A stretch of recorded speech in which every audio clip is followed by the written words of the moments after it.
Hi friends, welcome back to my channel. I'm Xoxo, this is Xoxo Tarot, and in today's video, we are going to be doing something that I decided we should do last minute, and that is something that I don't know what I'm calling it yet. But essentially, the intention for today's reading is to look at something that you're either overthinking about or are confused about, something that's maybe been on your mind or something that plagues you as something you can't seem to release. And we're going to look at what you need to know about this, why this is happening, or really whatever information wants to come through in order to help you receive clarity. So who knows what I'll title this. All I know is that it's what I felt called to do last minute. So with that being said, we're going to start this reading by looking at what's on your mind. This is where you determine whether this is your reading or not, because you should be able to know, yes, this is a topic that's been on my mind, or no, this has not been a topic that's on my mind. So if it does not resonate, I would try another group. I put these at the beginning of the reading to not make you guys feel like you have to overthink more about whether this reading is for you or not. It's quite simple. If it hits, if it rings true, it's for you. If it doesn't, it's not. You don't need to overthink it. Don't force something that doesn't fit. The last thing you need is another thing to overthink about, right? But once we've confirmed, yes, this is my reading, this is what's been on my mind, I am going to take an oracle deck, a unique one of my choice for each group, and I'm going to use that to bring through the truth you're ready to hear about what's been on your mind, or the things you need to know in order to gain clarity. So I don't promise that you'll have full clarity at the end of this reading, but I do hope that at the very least you will leave this reading with at least an idea of where you need to go in order to get it. Ideally, I'd like to give you full clarity, but sometimes clarity is just acceptance of what we don't know, so we'll see. But I didn't know what to call number 2, because number 2 is really just kind of what you need to know about it, or the clarity you need to see. I don't know. I'm struggling with words right now, which is kind of ironic because like talking is my whole thing, but anywho, we're going to finish off with important signs, symbols, and tools for you at this time that are significant, that can be helpful, that can be supportive. These can be influences already guiding you, signs you've already been seeing, but also we're going to see what their guidance is for you as well. So it's going to be kind of a mixture of guidance and also, hey, these are signs, symbols, support systems that are here to help you. So that's what we're going to be doing today, and it is timeless. So whenever you see this is when it's meant for you.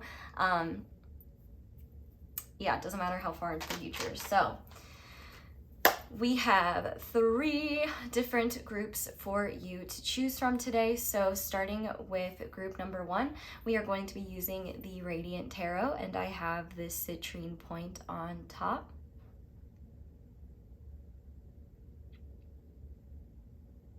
And then for group number 2, we are going to be using the Phantasma Tarot, and I have this clear quartz with little rainbows in it on top.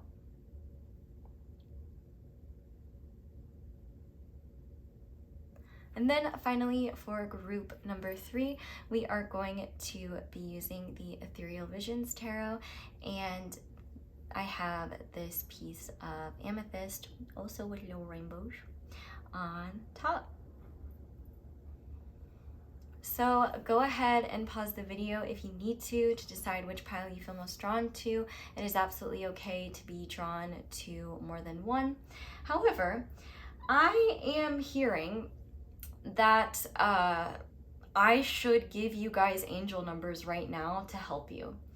So I'm gonna do that. I'm gonna listen to the guidance, and I have a numbered die right here. So I'm gonna shake it, and essentially, so this is a 20-sided die. Ooh, I like that 15 in reverse. Anyway, I just came up with this right now, so bear with me. If you have trouble picking, I'm gonna roll a number for each group. If any of the numbers you have been seeing a lot or help you feel drawn to it, go for it. If you don't resonate with any of the numbers, I guess just ignore this part. But what number sequence or number in general is significant to group number 1?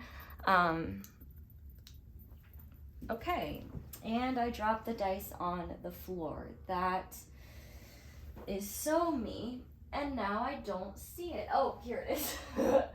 Okay, fuck, ouch. All right, number 10. All right, so ones and zeros, 000, 0101. Binary code, also Bender from Futurama. If any of those things are significant to you, group 1 might be for you. Aha, and it's a 10. That's really cute.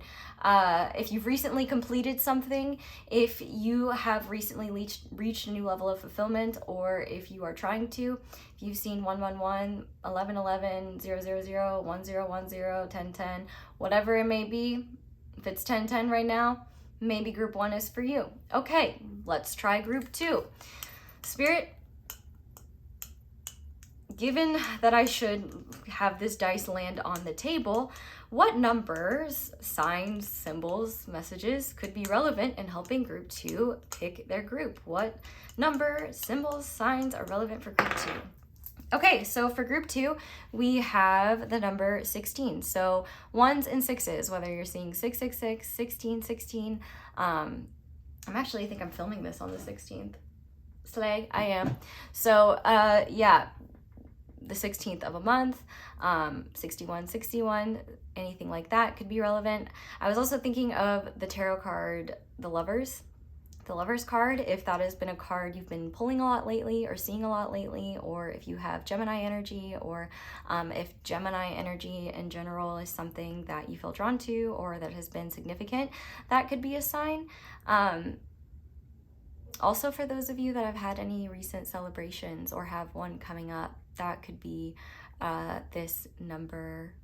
That could be relevant for number 2 as well. But if none of those things resonate and you're still drawn to group 2, please pick group 2, because these are not here to dissuade you. They're here to give you extra things to latch on to, which I don't know why I'm feeling called to do it, but I'm not going to question it. Okay, what about group 3? Numbers, signs, anything that might be significant in helping group 3 pick. Okay, so for group 3, we got 15, but it's upright. So 1515, 555, 5151. If you guys have been seeing 111 or 1111 or anything like that, it seems like any number, like any one you pick, like maybe they're all for you, I don't know. Or if you're if you're drawn to all of them, maybe you're meant to do it in like 1, 15, 16, because it's like, it goes like that, because in terms of, 10, 15 is, you know what I'm saying. 15 is higher than 10, 16 is higher than 15. So, if you want to start the lowest or highest number, highest to lowest, you could do that. Those are for only those of you that are extra special and take the time to watch me that much, which thank you if you do, by the way. I love you. With this 15 though, if you've been really struggling with imbalance or anything like an addiction, or really focusing on changing unhelpful habits, if you've been feeling trapped or just feeling like the man is holding you down, if you've seen School of Rock recently, or if you have been, or the movie 13 could be significant as well. Or 13 Reasons Why. I think I'm just thinking of now series that have, so I guess the number 13 could be significant as well, even though it didn't come out. But with the number 15, that could be significant in any sort of way. Maybe there's some January 5th birthdays or May 1st birthdays out there. I don't know. I'm just kind of going off of what I see. But if any of these symbols, signs, or things that I called out are things that have been relevant to you in your world that help you pick, I hope it does. This was just an experiment I came up with right now, so let me know if that's something. Oh my god, I literally let the thing roll and it came out on a 13, so okay, that's pretty cool. So I guess let me know if that will help you pick at all, or if it's distracting. Let me know. I love spontaneous chaos. Okay, For those of you that are here who don't normally watch these and you don't know why you're here, hi, you might be like weirded out that you're watching this, and I totally get it. It's totally healthy and normal to be skeptical, and I encourage you to use discernment and skepticism. But essentially the point of this is not for me to sit here and be like, oh my God, like I'm so psychic, like I can tell you what's going on in your mind. My goal is to help you. I don't really care whether I am accurate or not, because I am going to be accurate and not accurate in every group depending on who is here watching. So the important thing to remember really is just that information is useless unless it helps you. So if you find yourself overthinking or working too hard to try and figure out like what's going on here, stop. I know that's easier said than done, especially given the video, but bring it down to as simple metrics as you can and really just ask yourself, is this bringing me clarity, lightness, inner peace, or just at the very least a sense of hope or a sense of direction? Or is this making me more confused? Is this making me feel disempowered? Is this making me feeling trapped? If it's making you feel the latter things, stop watching. You might want to try a different group just to see if it's different, but if a reading makes you feel bad, it's not your reading, period. Because even if a reading makes you feel bad, but it's your reading, usually you don't really feel bad about it. It's just kind of like, yeah, I need to hear that. You know what I mean? Like, I think we can tell the difference truly between things we may not want to hear but are necessary for us to hear, and things that are not for us to hear and that are actually wrong for us, and that's why it feels so wrong to hear it. So in terms of picking, you can pick based on which color you feel most drawn to, which stone, which pile. I urge you to pick based on where you feel your gut pulls you rather than just what you enjoy visually or aesthetically. I just did something I've literally never done before and rolled a dice and got like different little random signs for each group that might be significant.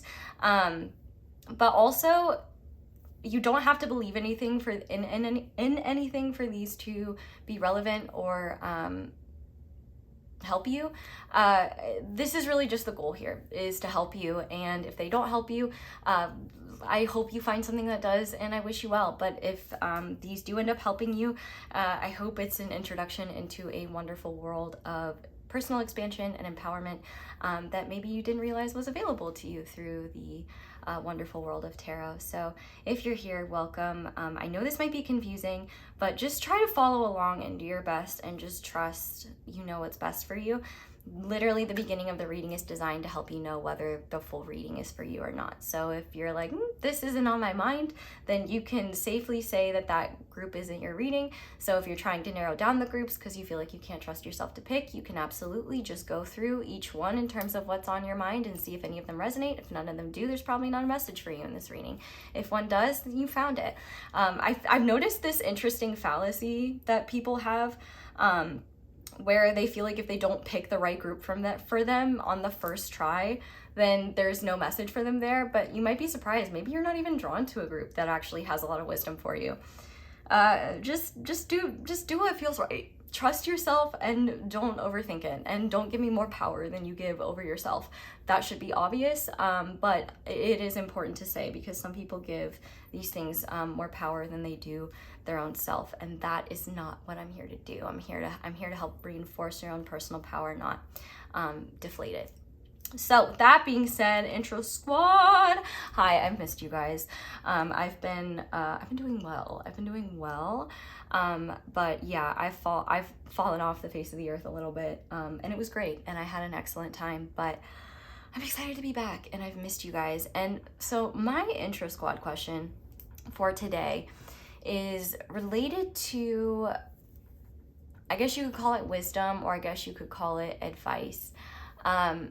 And my question for you is, what is a piece of advice or wisdom that you either disagree with outright, or a piece of advice or wisdom that frustrates you because, or a piece of advice or wisdom that you feel like doesn't show the full picture? Or what's a piece of advice or wisdom that's really helped you that you feel like wouldn't fit for everyone else, or where you're like, yes, this wisdom applied to me, but I feel like it doesn't apply to everyone.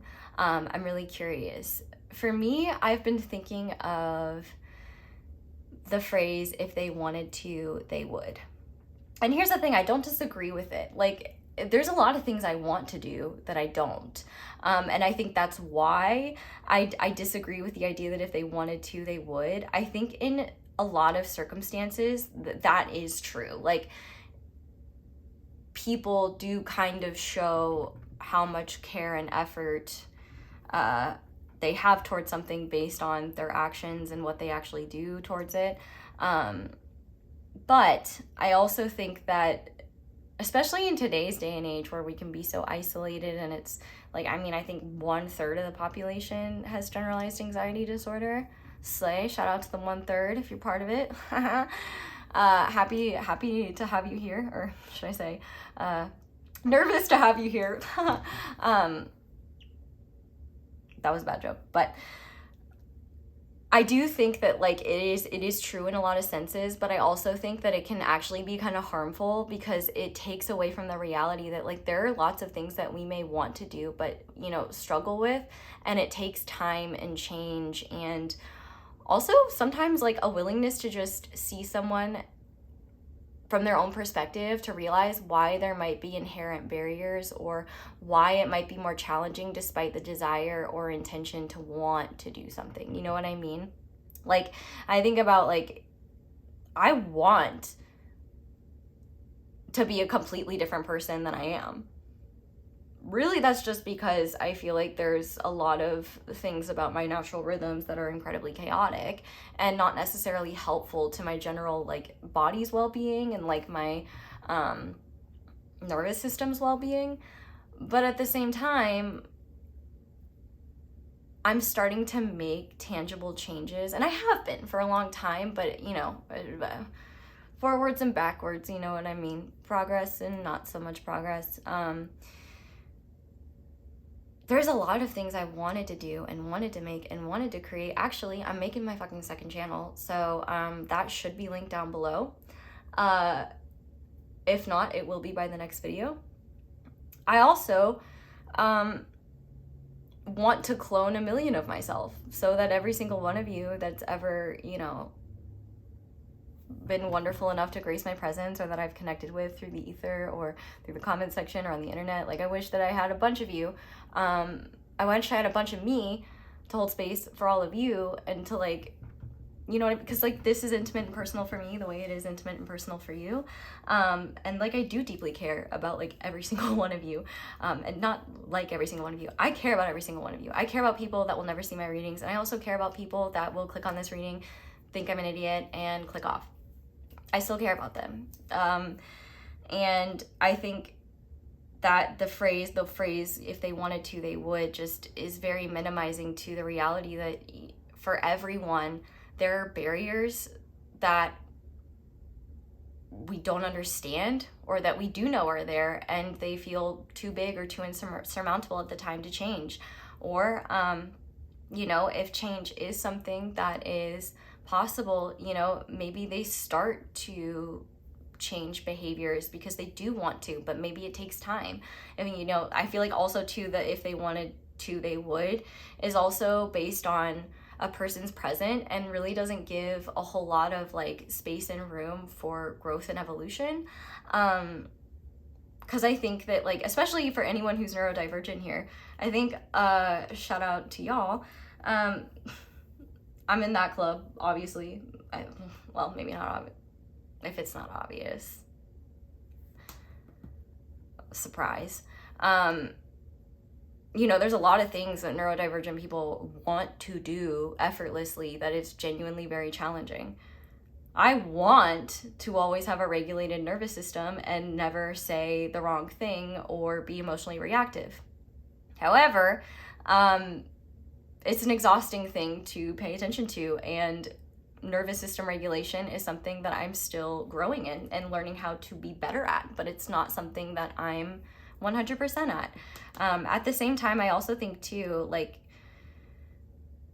people cannot do things because of their own insecurities and their own shortcomings, rather than like, or fear of rejection, rather than a lack of not wanting to or a lack of not caring. Sometimes it's because they care so much or care too much. Actually, I feel like that's why I haven't started my second channel, is because I've cared way too much and I've overthought it and just not like just let myself poop out creativity that's solely for me. So we're gonna do that, and I'm excited. But I think ultimately, like the phrase "if they wanted to, they would" is helpful and is kind of important, because ultimately, like, even the things I want to do that I'm not doing, I still learn how to create more tangible ways to, when I cannot stand the lack of change anymore. But I think change is just harder than we give people credit for, and I think it's really easy to write off people's behaviors, attitudes, opinions. Like, I think it's just really easy to write all of that off from the lens of our own perspective, or the lens of, like, you know, trying to save ourselves from the fear of rejection or the fear of not being wanted, when in reality, like, the very reason why we might be saying that to ourselves and like saying, you know, if they wanted to, they would, is because, you know, we don't realize that, like, actually they do want to and they're not, because they're afraid of the same thing. I don't know. I guess I'm just kind of rambling at this point. I guess I missed you guys. But yeah, like, to let me know what you think, or a piece of wisdom that you think is undervalued and underrated. I would say anything that Winnie the Pooh has ever said, the actual Winnie the Pooh, not the dictator of China. I think that's a bit different. Anyway, you know, you're braver than you think. Oh, you're braver than you seem, smarter. I don't know. A lot of, if you know it, comment it, or just comment anything Winnie the Pooh said, or anyone in any of Tigger, Piglet, Eeyore, anything. I'd love to hear it. What's a quote of wisdom, or just, yeah, feel free to share it, or just wisdom that you feel is applicable to you. Yeah, maybe I honestly negated my own point, because ultimately I did kind of, well, no, I didn't, because ultimately there are things that I want to do that I won't, because I just don't have the ability to, at least right now, like, the resources or the ability to, like, make them happen. Like, I want to do these readings for free. And, well, I do them for free, but, like, I want to do them in a way where I don't feel pressured to, like, survive in a capitalist system and also do this. I want to give freely and lovingly and generously, but I also have basic human needs, and those do get in the way of how much I want to give. But that's why we're working on that, right? Anyway, I don't really have a point here. I don't know. I feel like Michael Scott right now, like, when he says, like, sometimes when I'm talking, I don't know. Sometimes when I start a sentence, I don't know where it's gonna finish. I just hope I get there. I don't know if I got there. Feel free to disagree with me, and it's okay if you do. I totally understand, because I don't even know if I agree with myself at this point. I think I have overthought my way into a corner, which is an objectively unwise thing to do in a reading about overthinking. But ignorance is just the first step to wisdom, I suppose. So, all right, go ahead and pause the video if you need to decide which polyphenols is drawn to. It's absolutely okay to be drawn to more than one, as you know. All the timestamps and stuff will be linked down below. I love you guys. Thank you for being here, and I will see you in your reading. Hi there, Pile 1. Welcome to your reading, and thank you so much for being here. If you guys chose the Citrine Point and the Radiant Tarot, this is going to be your reading on helping you find clarity about either what's been on your mind, or what you've been overthinking about, or whatever I end up calling this. We're gonna start by looking at what's on your mind. So if what I discuss is not on your mind, this is not your reading. But if it is, welcome. You found the right place. Thank you for being here.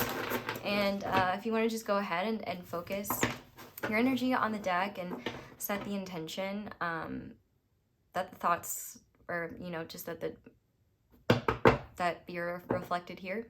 That would be helpful. You know, the funny thing is this is only called the Radiant Tarot, but I kept wanting to call it the Radiant Joy Tarot.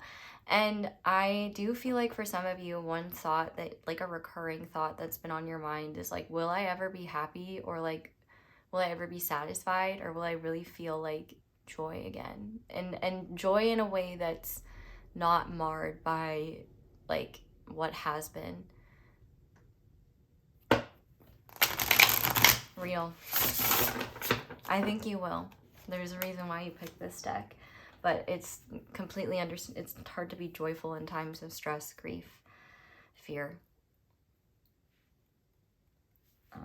Anyway, so group number 1, please. What is on group number 1's mind that they're looking for clarity on? What is on group number 1's mind? Maybe you don't even know what will make you happy. Yeah, Page of Cups in reverse. What is on group number 1's mind? We have the Ace of Pentacles in reverse.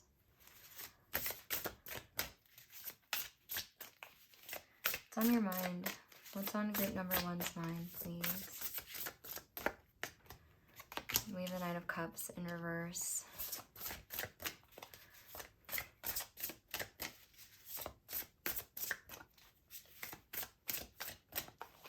Group number 1's mind. We have the Queen of Pentacles in reverse. And finally, one more.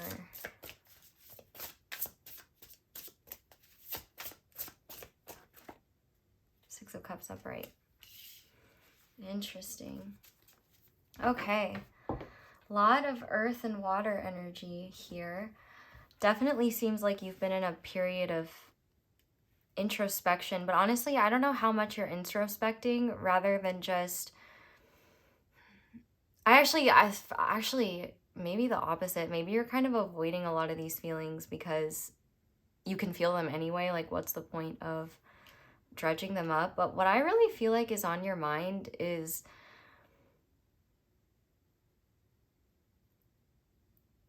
this phrase: inside every cynic is a disappointed idealist. And I think the thing is you don't want to be cynical, but you can't help but feel that way. It seems like you've been reflecting a lot on how you thought your life would be, and also what you thought life was, and what you've like. What it's reminding me of is like when I was a little kid, I loved, you know, like Barbies, of course, but the cool Barbies like Bratz and My Scene, like, you know, they used to do cool stuff and hang out with boys and wear cute clothes, and like I thought like that stuff looked so cool and so much fun. And then I got older, and then I realized, oh, I feel weird and uncomfortable in my body, and oh, most of the people I'm hanging around have the emotional depth of aluminum foil. Oh, everyone is judgmental and like weird. Oh, I can't even lose myself on the dance floor because I feel like a dork and know that my moves are weird. Oh, connecting is not as effortless as they made it seem as a child. That all to say, things that seem like you thought they would be very fulfilling experiences in your future either haven't happened yet, you thought they were happening and they didn't pan out the way you thought they would. Like you thought something was finally happening and then it fell through, or it just didn't happen. Or you might just honestly be feeling like, what's the point? Like, is it even worth kind of having hope for what the future could be? Like, is the vision of what I had as a child something that's even plausible as an adult? Also, for some of you, you could be really struggling with feeling like maybe you judged a parent or caregiver growing up because you felt like they were like missing a point, or not seeing something you were. And now you might be afraid that they were right. And at the same time, I feel like you're also afraid of replicating their same behaviors that you always didn't like when you were younger. Like you always, like, I feel like you see yourself becoming what you thought you never would be. but you know it's not you. And actually, this is just a side note, this isn't part of the channeling, but if that message resonates for you, one thing that you need to know as well is that that isn't your parent either. The same conditions that have caused you to feel that way and shift into that perspective, same thing happened to them. They might be less aware of it, or they might not want to talk about it, or they might be less like conscious or able to introspect, but it's still the same thing whether they're aware of it or not. Maybe not in semantics, but in like general ideas. Anyway, it definitely seems like I feel like for one, I feel like you thought you'd be much further along in life than you are right now. I feel like you also feel like there's got to be more to life than this. Like there has to be something else, but I feel like I've invested time, I've invested energy, I've done the manifestation work, I've done the inner work, I've done all this stuff, I've stayed connected to my whimsy, I've tried to stay believing. Oh my God, your song is "Don't Stop Believing" by Journey, for sure. And actually, what's really interesting about that, it's the cold, cruel world making you feel that way, my dude. I'm sure the oracle cards are going to confirm it, but just because you're not seeing it doesn't mean it's not there. Because if we turn all these cards upright, we have the Page of Cups, we have the Ace of Pentacles, we have the Nine of Cups, we have the Queen of Pentacles. All right, Page of Cups is ultimate playfulness and creative joy. It is whimsy. It is childlike enthusiasm. It is baby incarnate. It is just the sweet, gentle purity. That little ooh-woo creatures, you know, like you know, like that, the natural sweet purity that you've had since you came to this planet, that you had before it, that you came here with, you've always had. That sweet little dreamer that's still within you and that's still very much alive, that sweet little dreamer is why you're so unsatisfied and why you're feeling so cynical, because that sweet little dreamer will not give up on what you know to be true. And I do have to call on our Queen Cinderella, because she did say a dream is a wish your heart makes.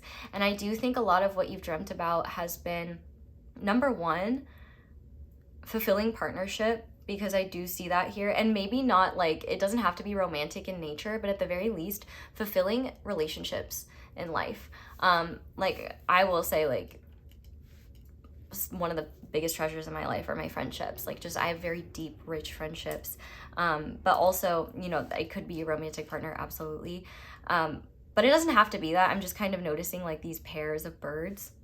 So I do feel like there's kind of this element of, well, this is how I thought it would be, or, you know, I thought there was someone for everyone, or, and that's only for some of you, but there's also very tangible ideas of how you thought your future would be.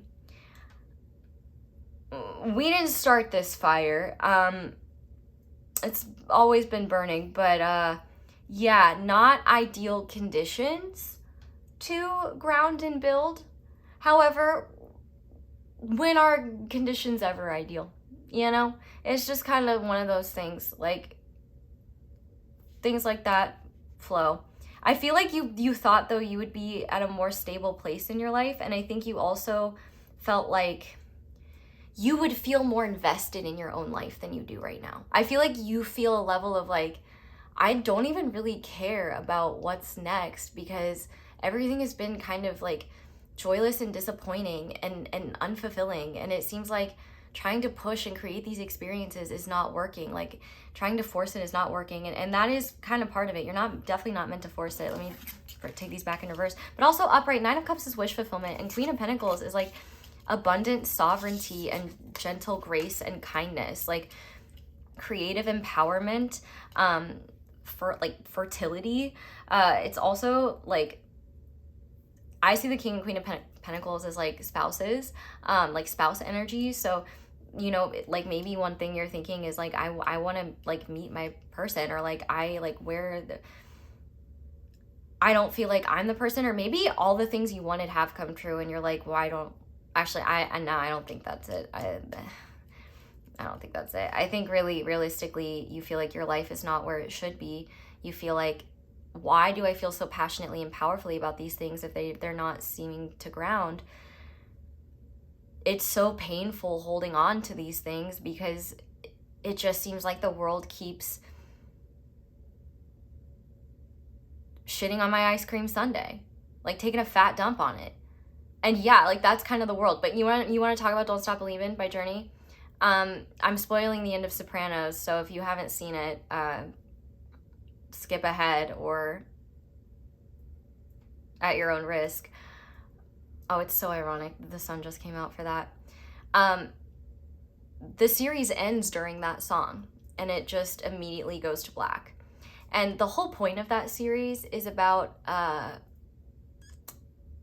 the end of something, the end of a way things were, the end of an order, and the end of an era.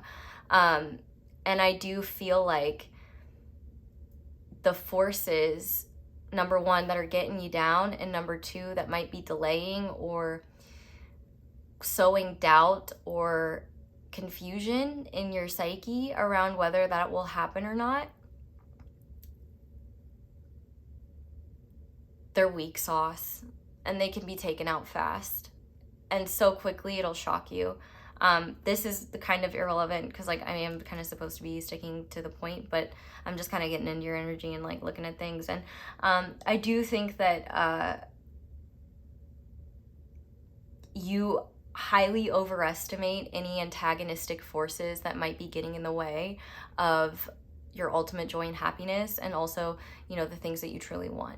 The reason why you feel so strongly about them is because that's how much power there already is behind what you're creating and cultivating. Not only that, but you might just be feeling like, when am I going to get the relief of knowing this wasn't for nothing and that it was all worth it? I don't know the answer to that question, but ultimately what's on your mind, it seems like a lot of just confusion, chaos and questioning around the fact that things don't seem to be materializing the way you hoped they would. Things like, you know, the things that you wish to happen aren't. Maybe wish come true experiences that you thought were going to be what you were hoping for ended up falling flat. Maybe you could have had people that weren't invested in you the way you were invested in them, or maybe you just found that like everything you invested in others yielded only disappointment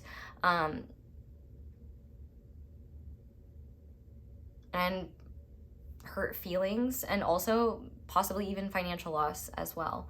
And I feel like you know that what your heart is yearning for so profoundly is out there, but the mind, your mind, I feel like is just in anguish because it's trying to logically reason a way that this makes sense.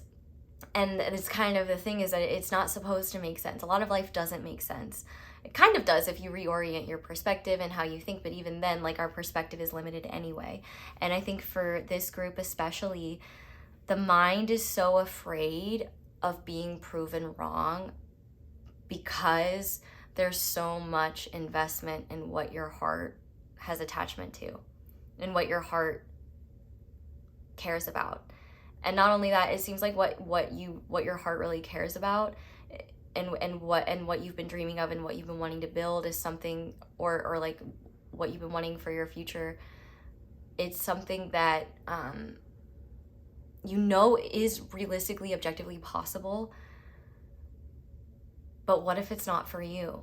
Or what if I miss it? Or what if it takes forever? Or when will the life that I envisioned myself living begin? Because I feel like in some ways you're trying to ground it, but in other ways it might just be like challenging to do so, or circumstances make it more challenging.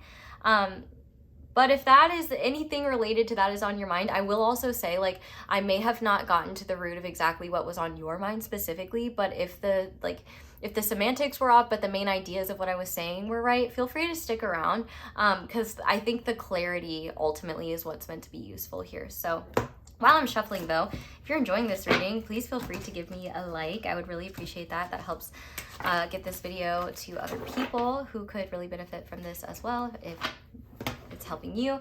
Also, speaking of evolution, I have a second channel. You should go subscribe to it if you wish that, if you've ever wanted to hang out with me. If you're just here for readings and you don't like my personality, don't go to my second channel. You won't enjoy it. But if you like my personality and you like me talking about stuff, you might realize I'm not as sweet when I'm not providing a service. But I do think that my poignant, well, I'm interested to see what you guys think when I'm actually able to sit down and like write my thoughts. They're a lot more excellent than when I'm just like yapping. Or maybe not. Maybe I'm just up my own ass. Who knows? We'll see. All right. Spirit, what does group number 1 need to know about what's been on their mind? We have pleasure and manifest, and they're together.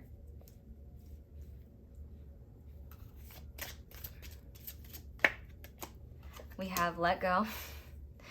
I feel like you kind of want to strangle me. Well, not me, nah, aw, you're gentle. You do kind of like feel like like you want to roll your eyes a little bit at the let go. What else? Witch. Wisdom. Open. Yup. Oh my god, look at how similar this is. That's oh my god, and warmth underneath it. That's crazy. Okay, I actually forgot to give you this message, so I'll give it now. For those of you that believe that someone is doing witchcraft on you and your path, or are hexing you, or psychically attacking you, or doing witchcraft to delay your plans, or take you off your path, or sabotage your path, you are giving power to absolute weak sauce and occult bullying. That's all that stuff is. It's occult bullying. I have other strong opinions about it, but I do also believe people have the right and the freedom to do what they wish. However, using your free will to create more fear around the idea that someone could be, because I think for a lot of you, you may not even know that that's true or not. It's just a fearful worry, a wonder. And even if it is true, it's weak sauce. There's higher authorities in this room than I, and I am getting the confirmation that it's weak sauce. But one of the biggest reasons why it's weak sauce is that the power of what you're creating is 1,000,000 times stronger than the power of someone trying to sabotage you.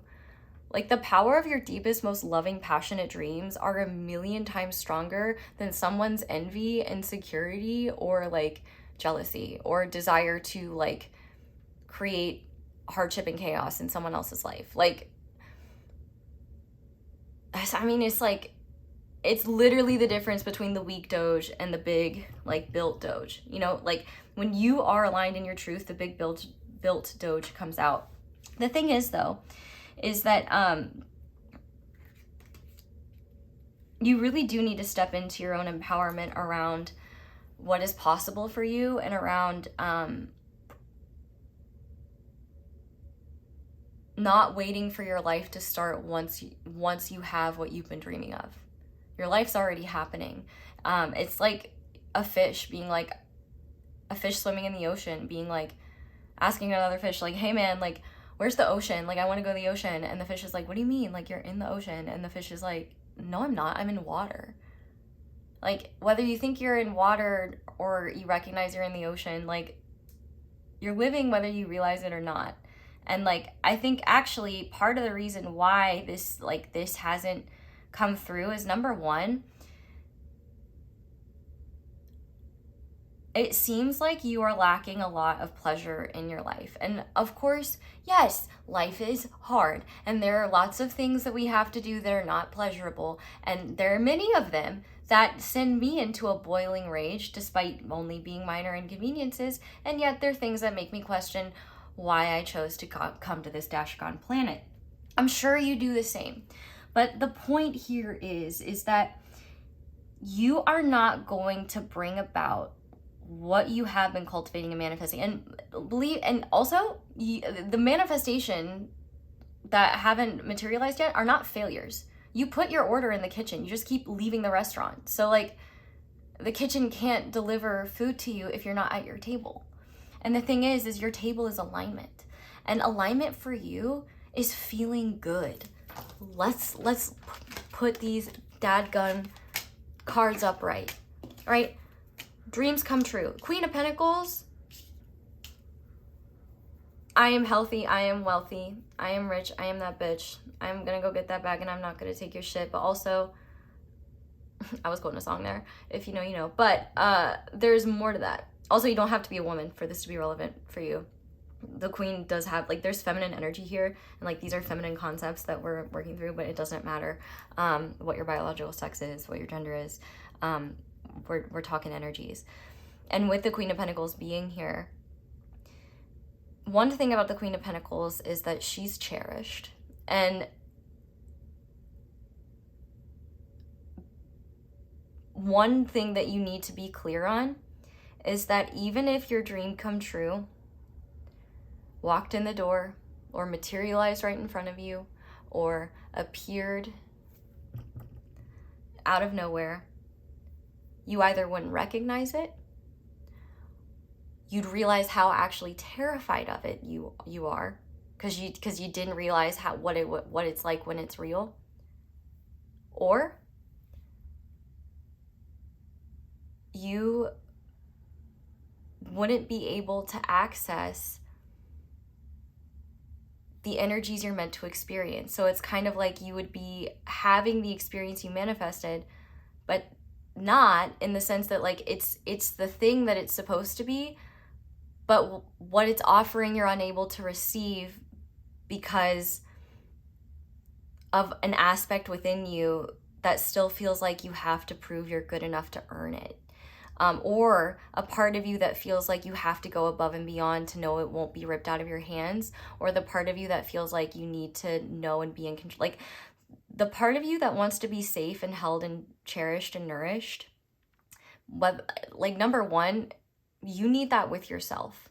That's one thing that is important. The things that you are looking for in a partner or in whatever, or like if this is a creative manifestation, you know, if you're looking for recognition, if you're looking for creative freedom, expansion, being seen, these are all things you can start cultivating right now and will bring them into your world even more quickly. If you are trying to bring in a partner, start living in a way that puts that in mind. What would the partnered version of you be like? But also, you actually don't have to be that strategic about manifesting at all. In fact, you don't need to really think or speak, or actually, if you take the mind out of it entirely, you're going to manifest a lot more quickly, because your mind is what's sowing doubt. Nothing else is. And in fact, a lot of the reason why you feel like things aren't happening is just because you're seeing a lot of human nonsense in the outside world and worrying the same will be true for you, but you don't know the conditions and the circumstances of other people's lives, and they don't know the circumstances and conditions of yours. They don't know what's true or possible for you, but I bet you do. Because there's a reason why we don't let go of certain things. It's because even if it doesn't show up in the way we expected or the way we thought it would, it always does show up in the perfect time and the perfect way. And one thing I will say about divine timing as well, because I know a lot of people hate this, but you really only understand the wisdom of divine timing upon reflection, and understand that divine timing is often the most compassionate thing in the world, because it creates the circumstances most possible and most aligned to bring you what you need in the most supportive way possible, and bring others what they need in the most supportive way possible, in a way that is a win-win outcome for all. Like that is like divine genius at play. When something is involved with divine timing, you have to also guess divine genius is at play. And you are a work of divine genius, just like what you've been manifesting is. But the thing is that you really don't even need to manifest it. You just need to like let go and wait for the invitation. Because like the door is really already open for this to happen. You just have to be nice to yourself Like, you need to be nice to yourself, and you need to start rejecting narratives that say everything is hopeless, that say you won't find love, or that say generalizations that are not only dehumanizing to others, but that also are dehumanizing to you, and that make you see yourself as something less powerful, magical, and brilliant than what you really are. Like, what you are bringing in is something very special. And the only thing that's making you feel like it can't happen is stuff in the outside world that confirms that opinion for you. And once again, it's you giving more power in the outside, giving the outside world more power than you give yourself. And that you give your own journey and dreams. The outside world doesn't get to dictate what your dreams are. And the outside world also doesn't get to dictate what's true for you.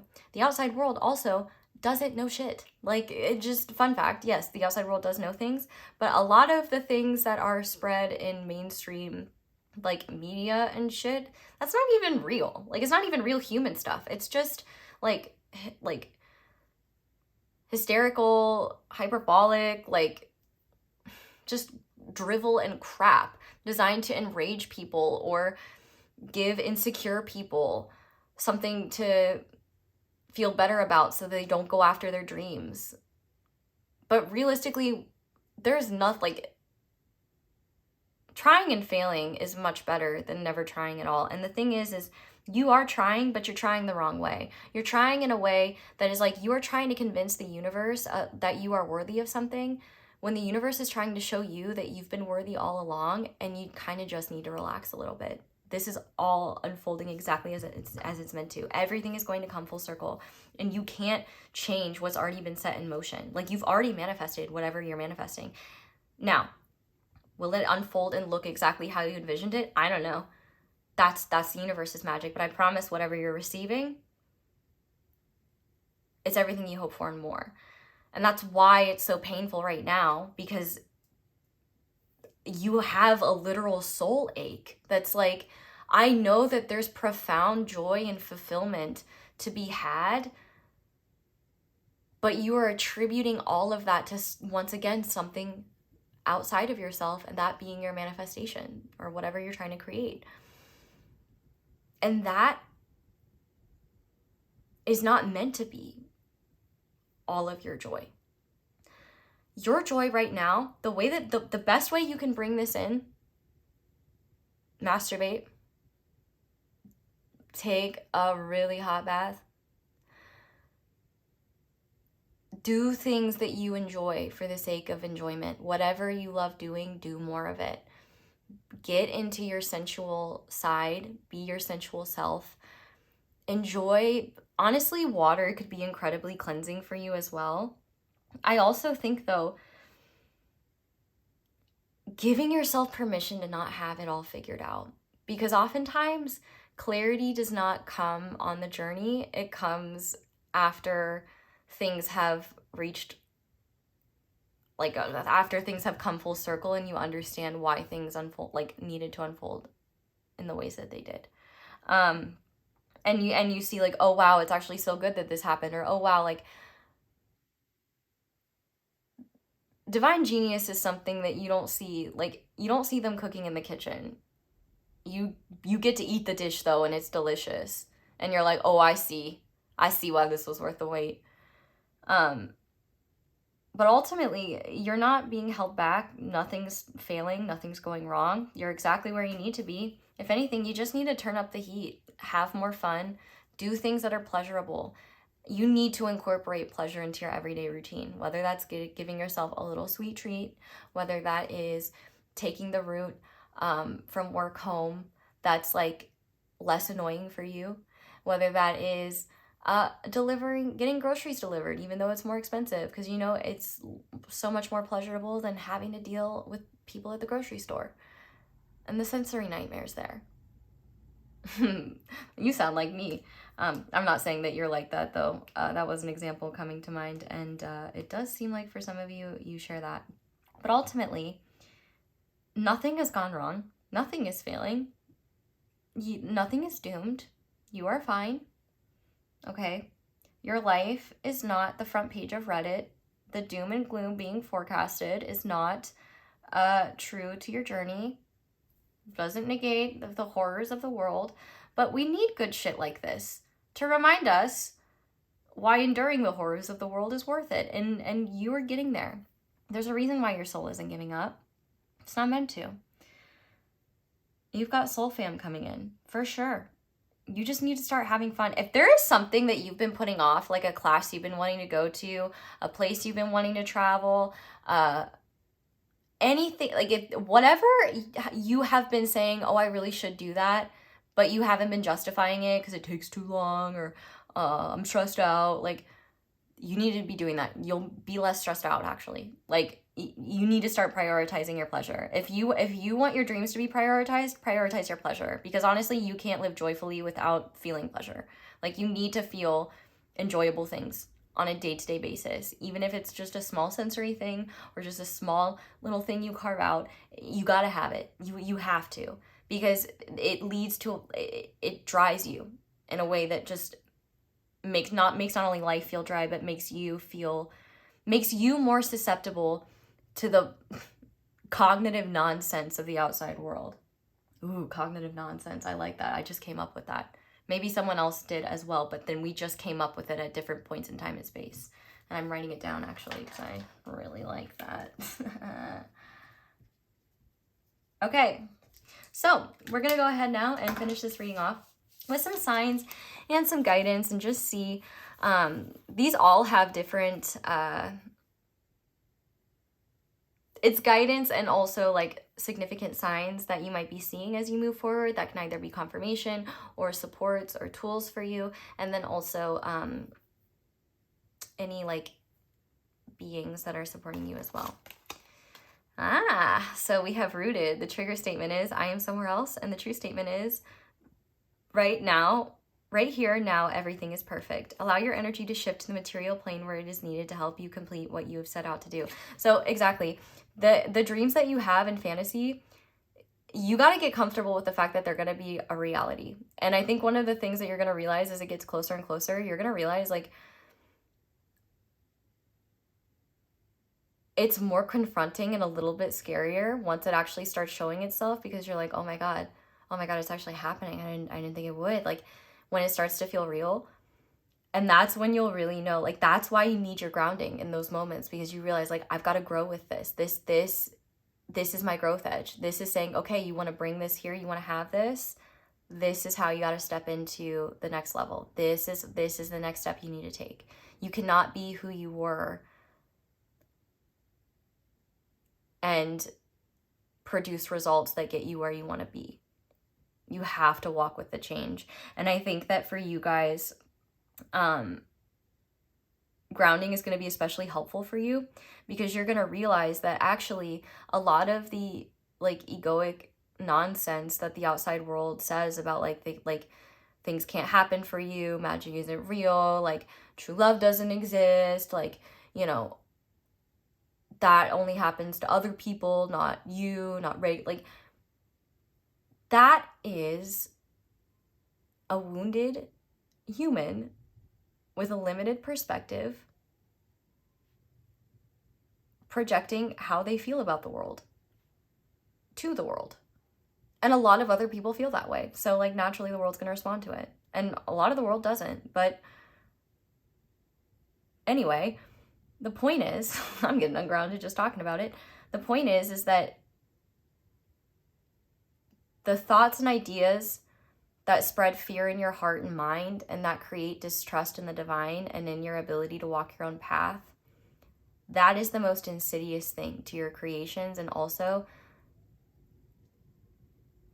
you will realize how little you need to pay attention to it when you are grounded, because you realize, oh, what I'm asking for isn't a myth, or isn't something that the divine is just like manipulating me or like messing with me around. Like, of course the divine wants this, because what's more divine than what I'm creating? Like, what you're creating is rooted in divinity, and it's rooted in you and your path.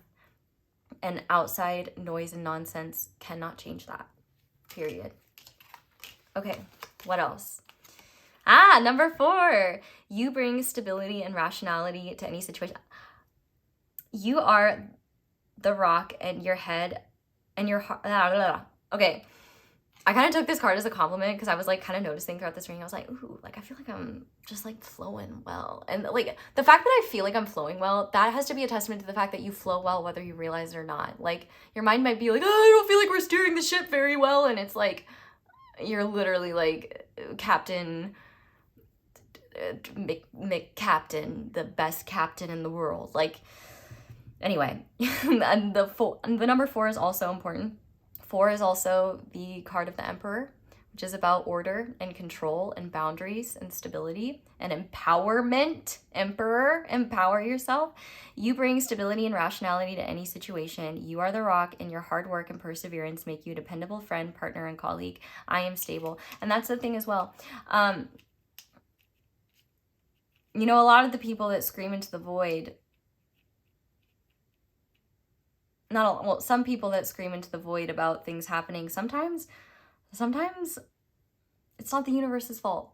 They might think that, but we all make choices. And I'm not saying it's their fault. I don't know anything, but just, you know, people don't tend to take accountability anonymously or take accountability around things that they feel very strongly about that are painful to them. So they may not even realize. They might just be acting unconsciously out of patterning. The point is, though, is that they don't have the connection to their own spirit and the connection to their own pathway the same way you do. And, you know, and what's else, maybe they do have connection. Maybe they are exactly where they're meant to be. Maybe that is the lessons they're supposed to be learning.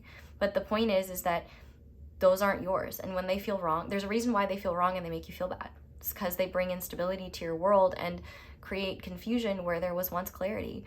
You are clear about what you want. You actually are clear about this. The lack of clarity really just comes from the fact that you're not confident enough in yourself to get you there, confident enough in the spirit's ability to bring you there, and confident enough to recognize that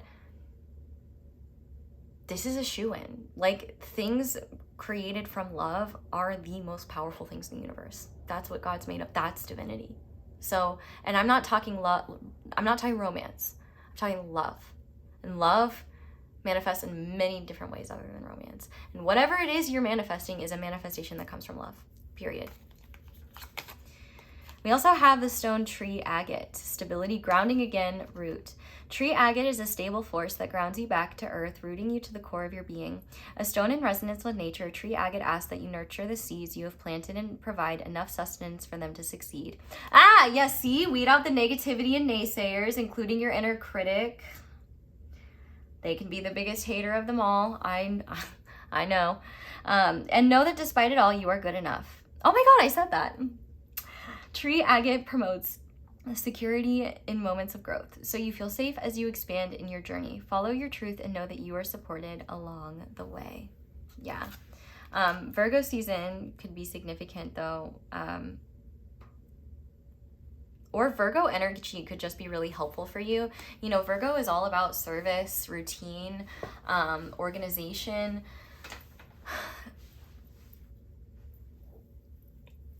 Service, other stuff. My North Node's in Virgo, so I'm not gonna sell it very well because it's like the thing I'm not natural at, but you know. We also have, I do not know how to pronounce this, so I apologize if I'm incorrect, but it sounds like Nanshi. And I'm gonna read it because I don't know much. I believe she's Sumerian, but I could be wrong. I create space for everyone to coexist. Nanshi is the Sumerian goddess of social justice and divination. A powerful oracle, she is believed to communicate through dreams. Nanshi is also associated with water and rules over fishing. A timely reminder of the change of consciousness that is occurring Nanshi calls for justice. Use this as a reminder to stand up for what you believe and speak out for those whose voices have been suppressed. The power to create change is within all of us, but it's when we come together for the greater good that we are able to create action. Now is the time to research causes you are passionate about and share your thoughts with others. Gently encourage them to do the same and find their own voice.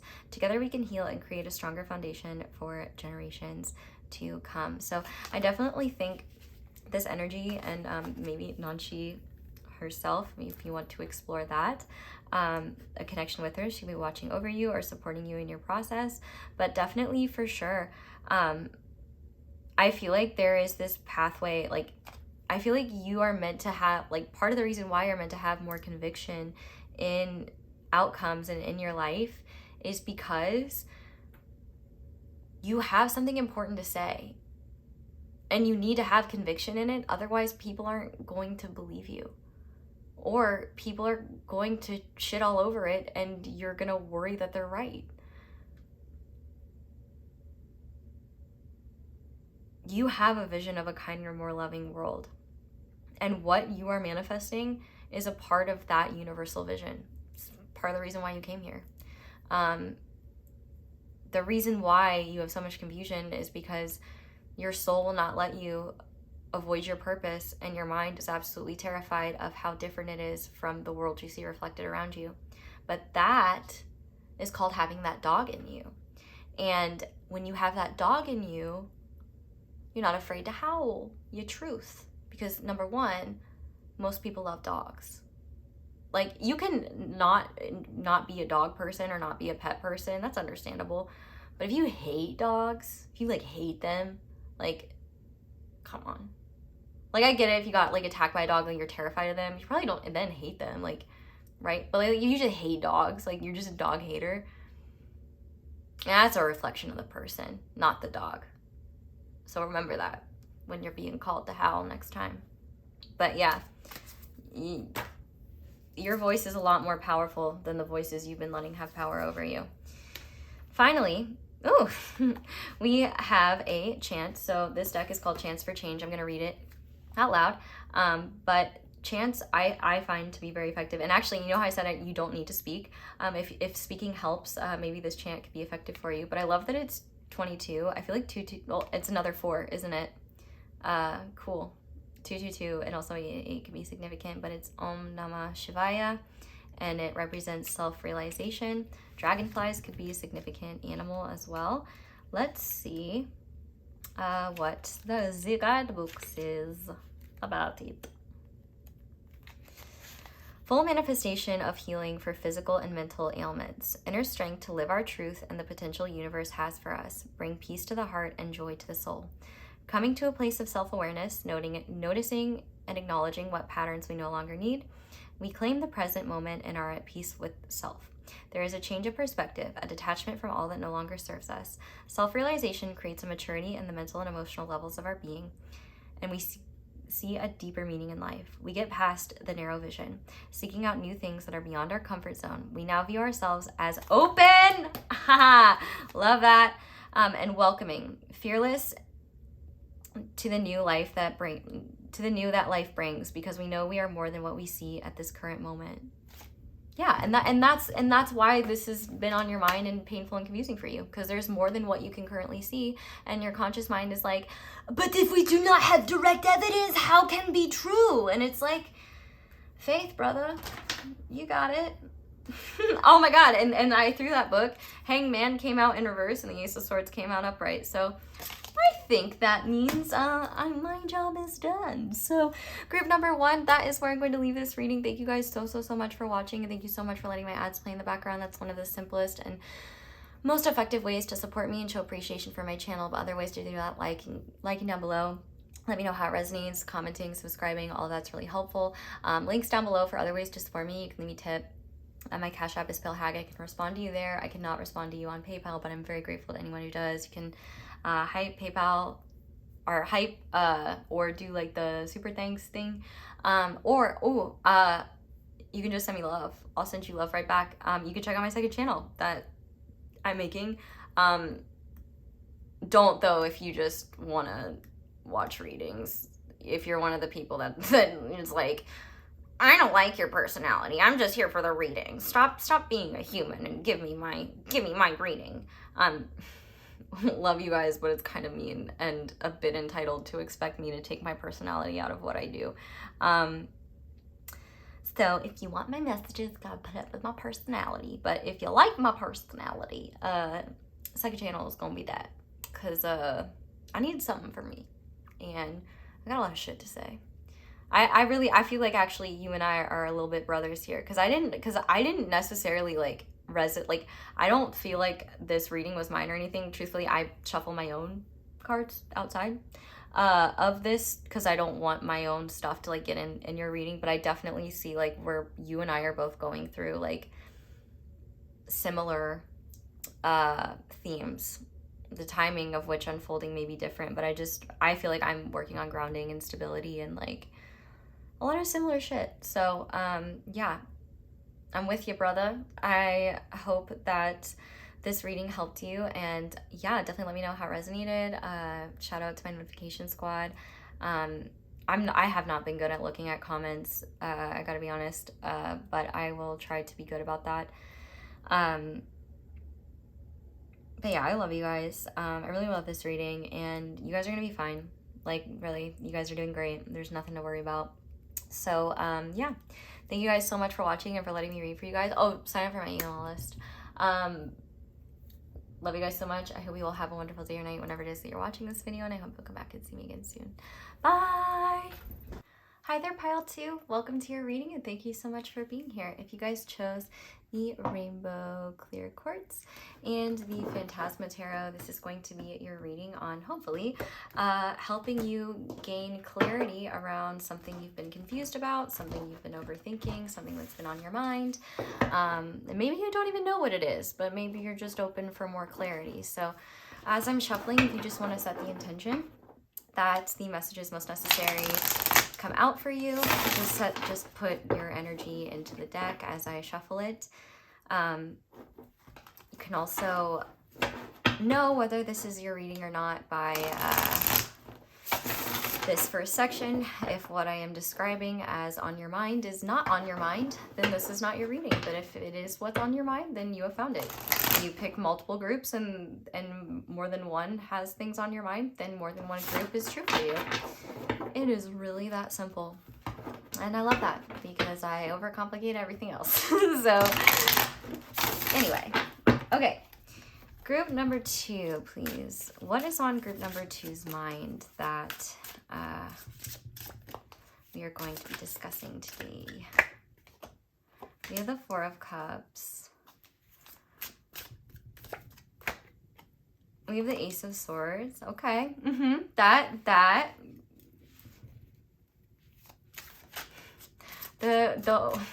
The lack of clarity is lack of clarity-ing.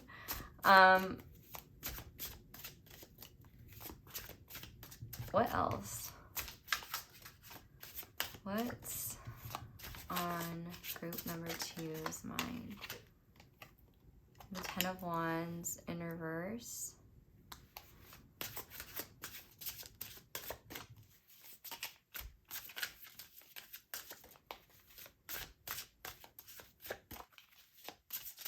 What else is on group 2's mind? We have the 5 of Pentacles.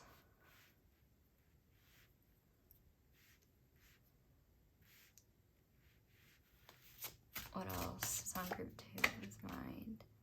Okay, we have the Devil. One more. The 9 of Wands in reverse. Okay. All right. I felt really called to pull you an extra card. Interesting. I'm like getting, I know I need to go with my gut, but I feel like it's so hyper specific and not general. So I'm going to start with the hyper specific thing that I'm getting, and I'm going to hopefully be able to extrapolate that into something more general that fits the rest of you lovely group 2s, that even if the semantics aren't reflective, the ideas of what has been on your mind is.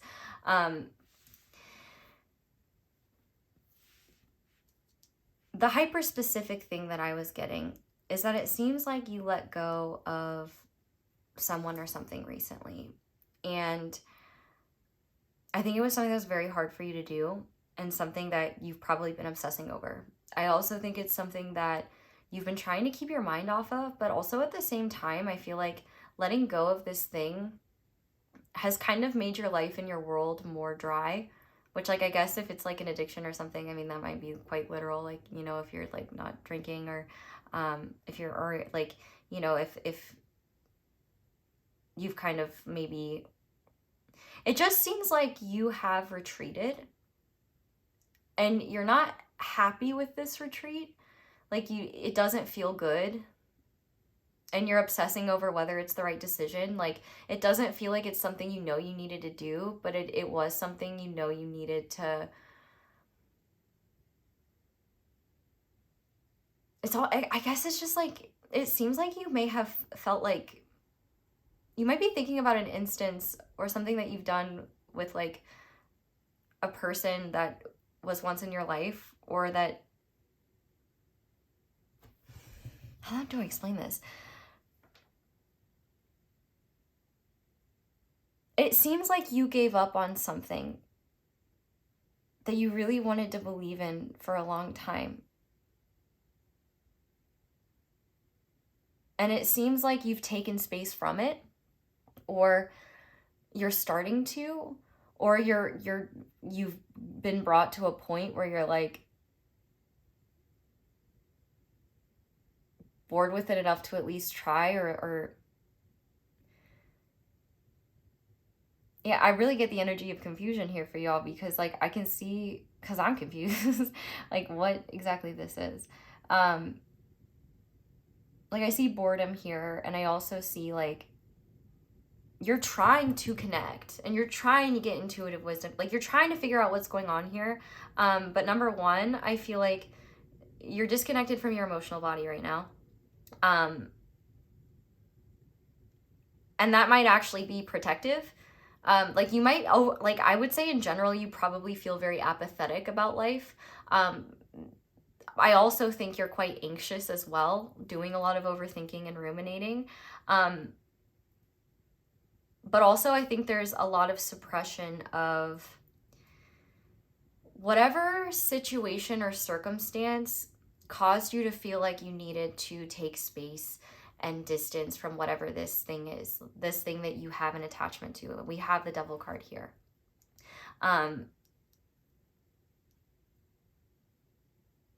You might be wondering, like, what is the solution here? What do I do? Or how do I free myself? But I feel like you're already kind of in the process of freeing yourself from it.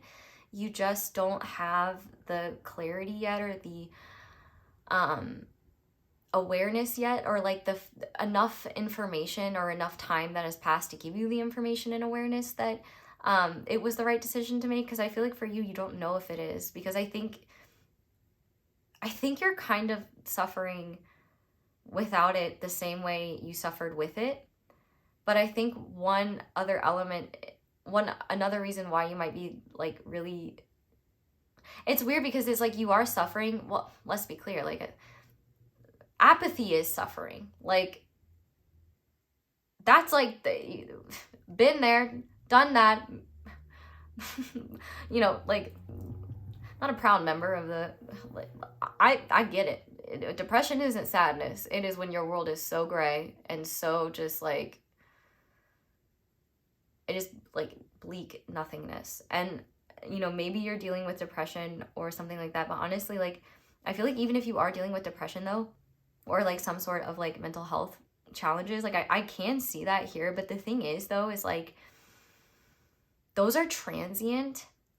And I do think whatever mental health challenges you might be struggling with right now are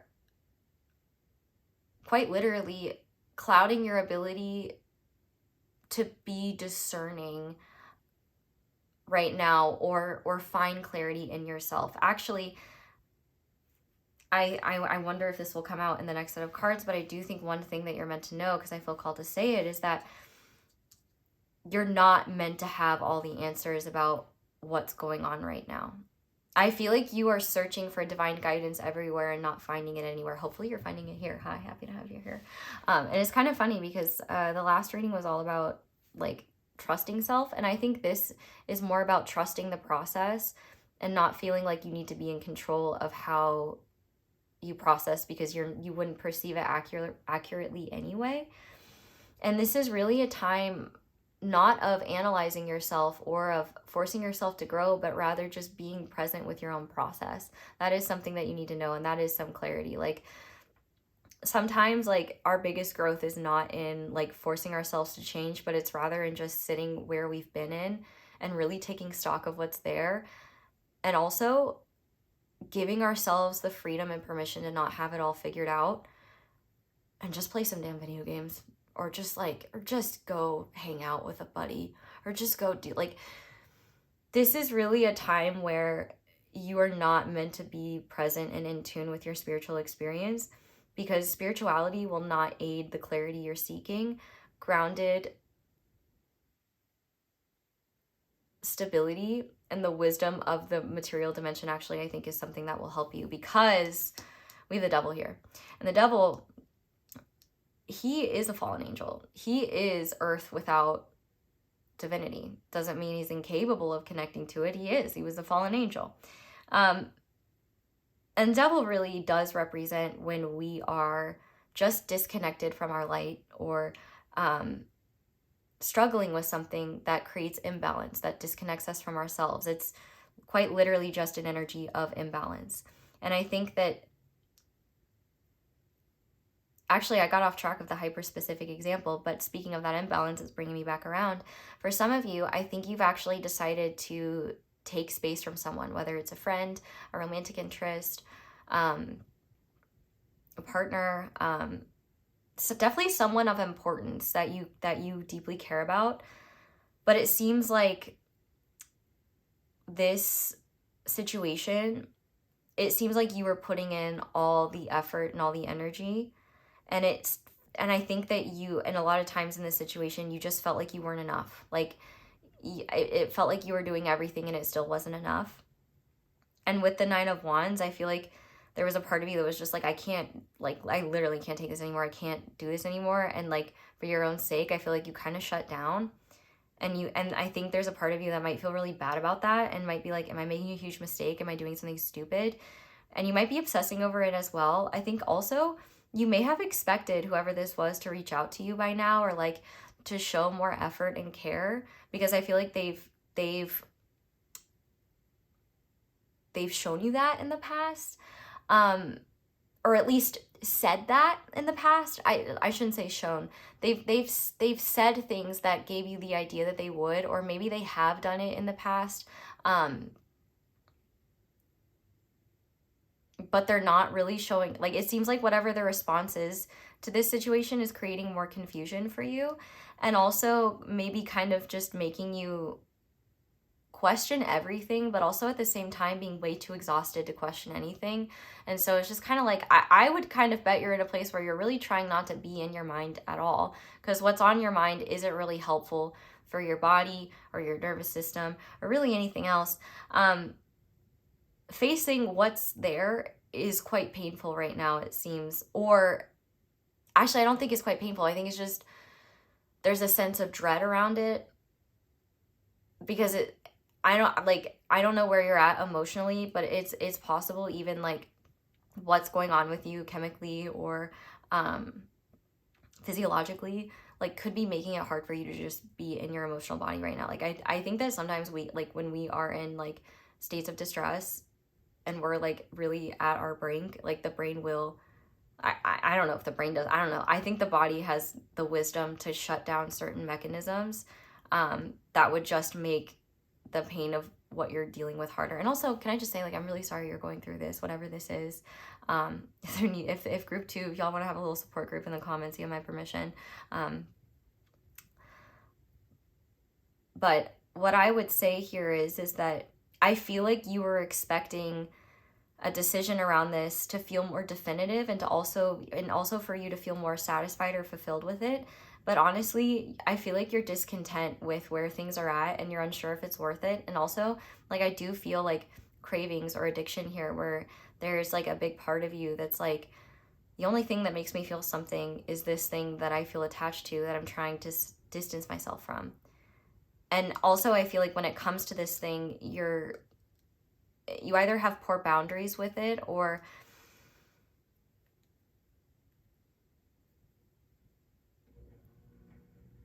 I think what the reason why you distance yourself from this thing to begin with is because you realized, I think you kept telling yourself it was going to get better, or like it wasn't that big of a deal, or like, oh, like this is going to resolve itself. And I think things kept getting worse, or like more extreme, or like things were happening and that were like scary or dangerous, or like or had the potential to get there. And you realized maybe that you don't really have an ability to set boundaries with it, like kind of a more of an all or nothing thing. I definitely think though that a lot of what's on your mind is like suppressing maybe a lot of shame around your self-worth, and just around like what you like, you're like, I feel like honestly, like the full depth and power of your being when you're in your wholeness and when you're feeling good,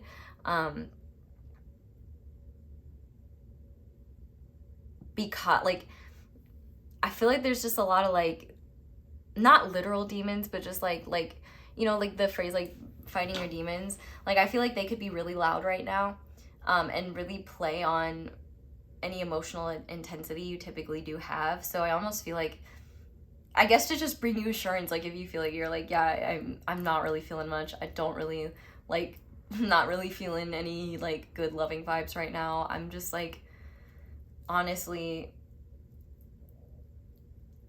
it's just like kind of flat right now.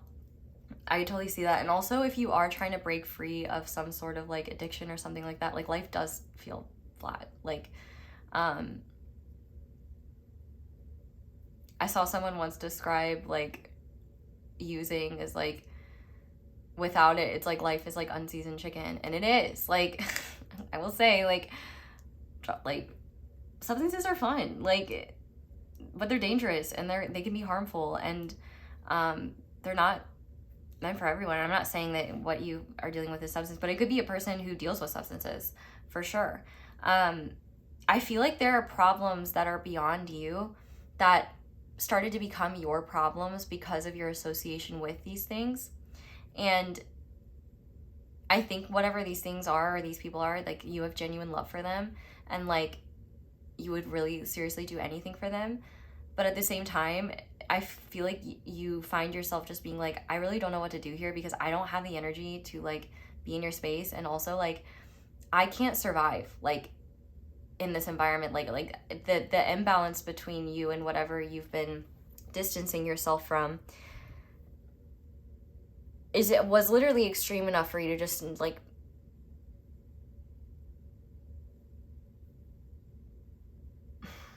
shut down. And I feel like that's not really normal for you.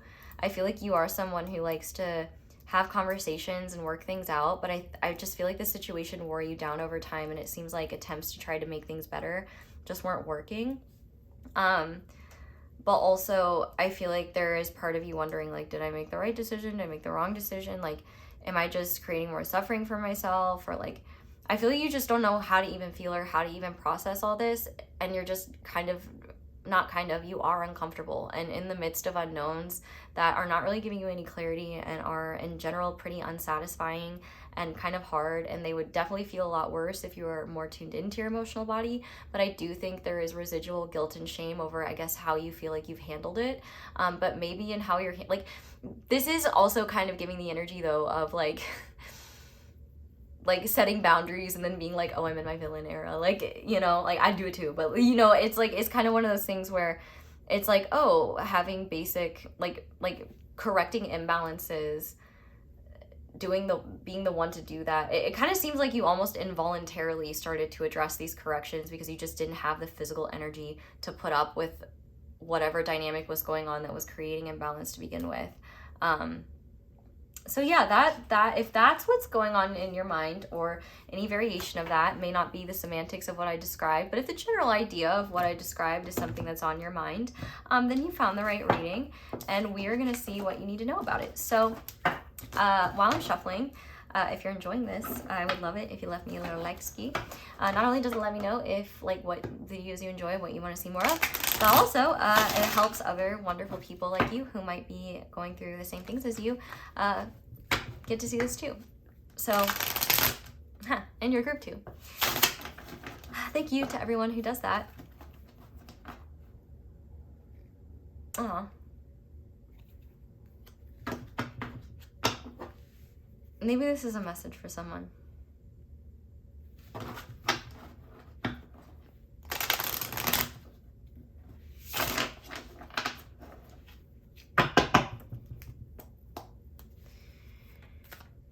So, what does group 2 need to know about what's on their mind?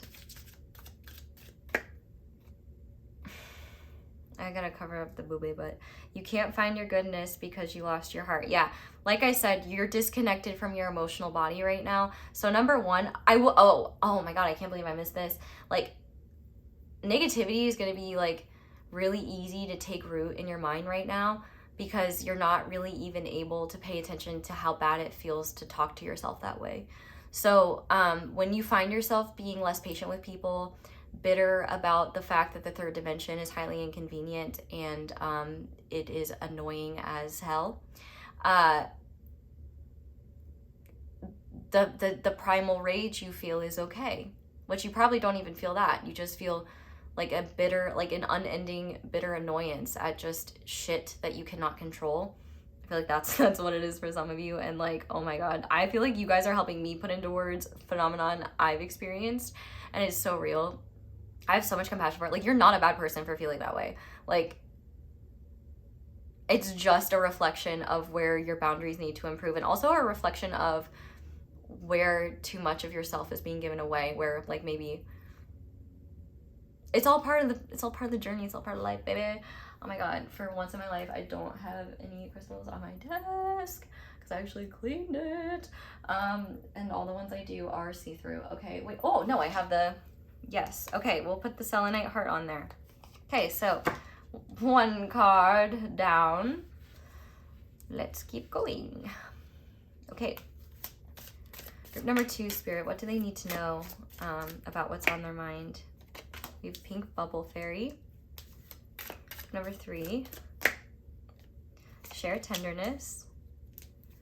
Group number, or I said group number 3. I meant group number 2. Sorry. Maybe group number 3 has messages for you. I haven't filmed it yet, so I can't tell you. Also, I don't know you, and I wouldn't want to tell you what to do. Okay. What else? What else does group 2 need to know? Broken and Hatched. And finally, one more. We have the Rainbow Bridge. Beautiful. We also have Twin on the back of the deck. There's a couple cards that I want to read because I would just want to see what the guidebooks say, because that's going to inform how I interpret it. I want to look up Pink Bubble Fairy and Rainbow Bridge, and I want to read Twin to you because I like how this deck uses that terminology. I don't use that terminology, but for some of you, this situation could be bringing a soul family member in, or this could be the process of cleansing karma with a soul family member. I don't know though. Or it could just be a part of, well, actually, realistically, everything is just a mirror. So everything is reflecting back at you. Oh yeah, definitely one of the things that I think that in the process of taking back your power, I feel like you have to lose your comfort. And that's probably been hard because maybe like the way that things were, like they might have been really draining, but like you liked, like it was familiar. I don't know. Pink Bubble Fairy though, 34. Well, here's Rainbow Bridge. Taking a step into the unknown. Ah, yes. If you move towards what you believe to be right, solutions will appear where you wouldn't expect them. What appears out of nowhere to catch your eager feet can even be more wonderful and magical than you could have imagined. You are so brave for making moves that seem dangerous and unpredictable. I believe in you. And actually, maybe you needed a level of emotional numbness to even make these decisions, because otherwise maybe you would have been too emotionally attached to the dynamic and like the intensity of like changing that, like the guilt or the shame or the fear of what will happen. All of that could have been impacting your decision making. And I think also one thing that's really important, and one thing that you need to know is that you don't have to take any steps yet. You may not be ready to. Like Bambi, you know, in the early days of fawns' lives, mothers leave their babies in a place to stay where they're hidden and safe from predators while she goes and does mom deer shit. If you see a baby deer by itself, do not interfere with it unless it is there for over 24 hours and in distress. People have kidnapped fawns, healthy fawns, whose mothers were nearby, and that is just the most sad, awful thing I can ever think of. If you ever see that in the wild, leave it alone. But the point is that the fawn's job is to just stay safe, to stay protected, and to stay hidden, or really honestly to just stay where its mother put it. And if we think of this in like divine mother context, you know, if you have any connection to say Mother Mary or Gaia or Ma Kali or plenty, yeah, you list them, plenty of divine mothers, many different faces of that queen. The divine put you down because that's where you're safest, and actually you're not meant to be moving around. You're meant to be sitting where you are. Actually, this little unicorn is kind of sitting like fawns do, and just all like cozied up. If you're tired, if you're sleeping, if you just feel like doing nothing, maybe that's what you're supposed to be doing right now. Because I think you're being opened up in very powerful ways. And the things that once allured you, and also the things that once excited you, or the things that you once saw in a certain light, I think you're seeing now like how all that glitters isn't gold. Okay, I'm gonna read Twin next for you, and then we'll do Pink Bubble Fairy. There are many souls on this earth whom you have met in past lives. Some may call them soulmates, people who you have relationships with again and again and again and again. The term soulmates has this super heteronormative connotation of your one and only monogamous partner who is with you together forever and ever, which does exist and does happen and can be your situation. Also, it could not be. And that's what I love about the openness of all of reality. Your spirit does not adhere to gender structures. You could have been any number of people in a past life. Your best friend today could have been your brother, wife, neighbor, or daughter in a life before. I like to consider them twins. Twins because they hold a mirror up to your spirit where you can get a glimpse of your past in the waking day through your love for another. These are not just romantic partners, but all kinds of people or even animals. Like twins, they are not the same, but carry a sacred similarity. This card is in reference to a twin in your life or one you are about to meet. And one thing I will say here is that like this type of connection, I feel like you're called to even like distance yourself from these things or start to address imbalances, is either a product of a connection like this already being in your life and influencing you, or you being on a path to bringing in soul family, someone that is meant to be a part of your journey next, that is on the other side of this bridge. It's underneath that, yeah. And like and it's messy, but it's perfect. Like the process that you're doing this in, you really don't need to question it. It's all really gonna be fine. I need to look up Pink Bubble Fairy now, and then I will not read to you like I'm your first grade teacher. Some fairies grant wishes, and the Pink Bubble Fairy wants to help you bring all your dreams to life. Inspired by the Pink Bubble Manifestation Meditation, I've never heard of that, but it sounds quite Glinda coded. This fairy helps Carry your wishes in soft pink bubbles to the place which they can be heard and fulfilled. Hard work is important to accomplishing your desires, but also you have such power within your dreams. The details of how your goals manifest might be somewhat unpredictable, but that is part of releasing your dreams into the hands of the pink bubble fairy.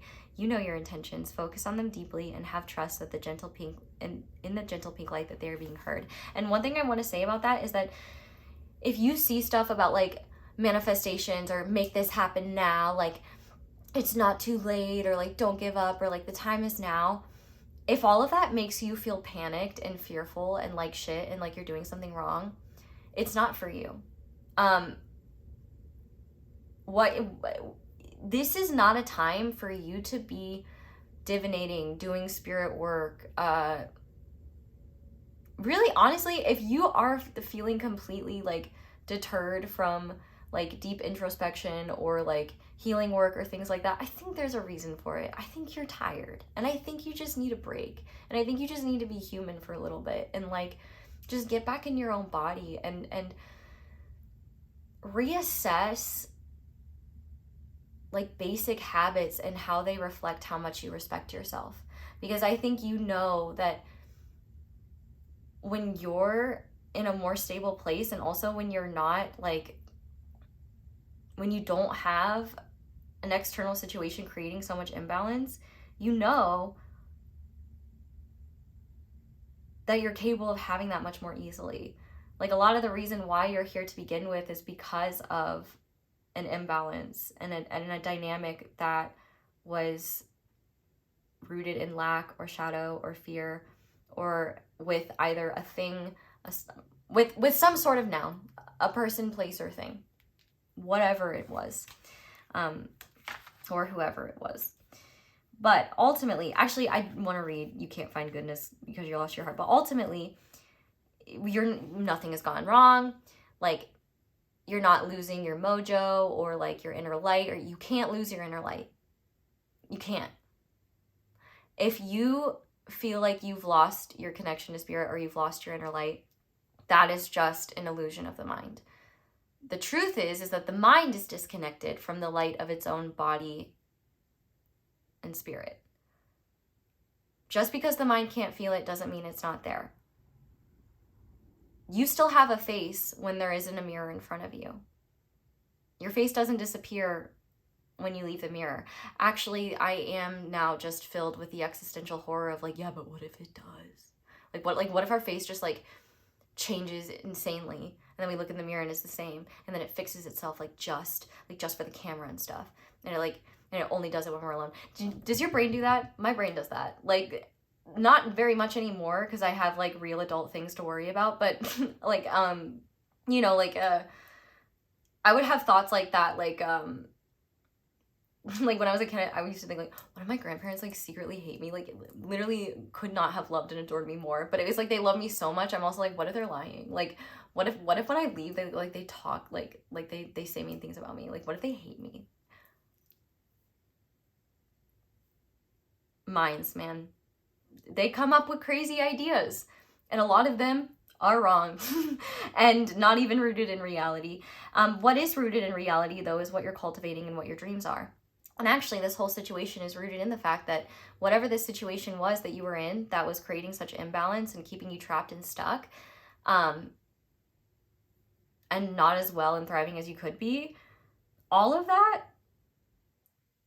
that you've just like, that you're starting to reassess boundaries with and change, like that's part of this process. Like that's part of the manifestation unfolding. Like the thing is I've been using the word manifestation a lot, and for some of you, I do think you have conscious manifestations, but for others, when I say manifestation, it's really just me using a word for the concept of how you envision your life unfolding and what you want to cultivate with it. And I think right now you have no clue. You're too tired to think about it. And honestly, I think if I asked you to plan something more than what you're going to have to eat next, it would send you into like extreme overwhelm, because you just don't have, it's not where you're supposed to be right now. You need to be held and rest and this shared tenderness. Fuck it. I'm just going to basically read all of them. I do love this guidebook. like, I do think in general, just sharing tenderness and tender moments will be the thing that kind of helps you.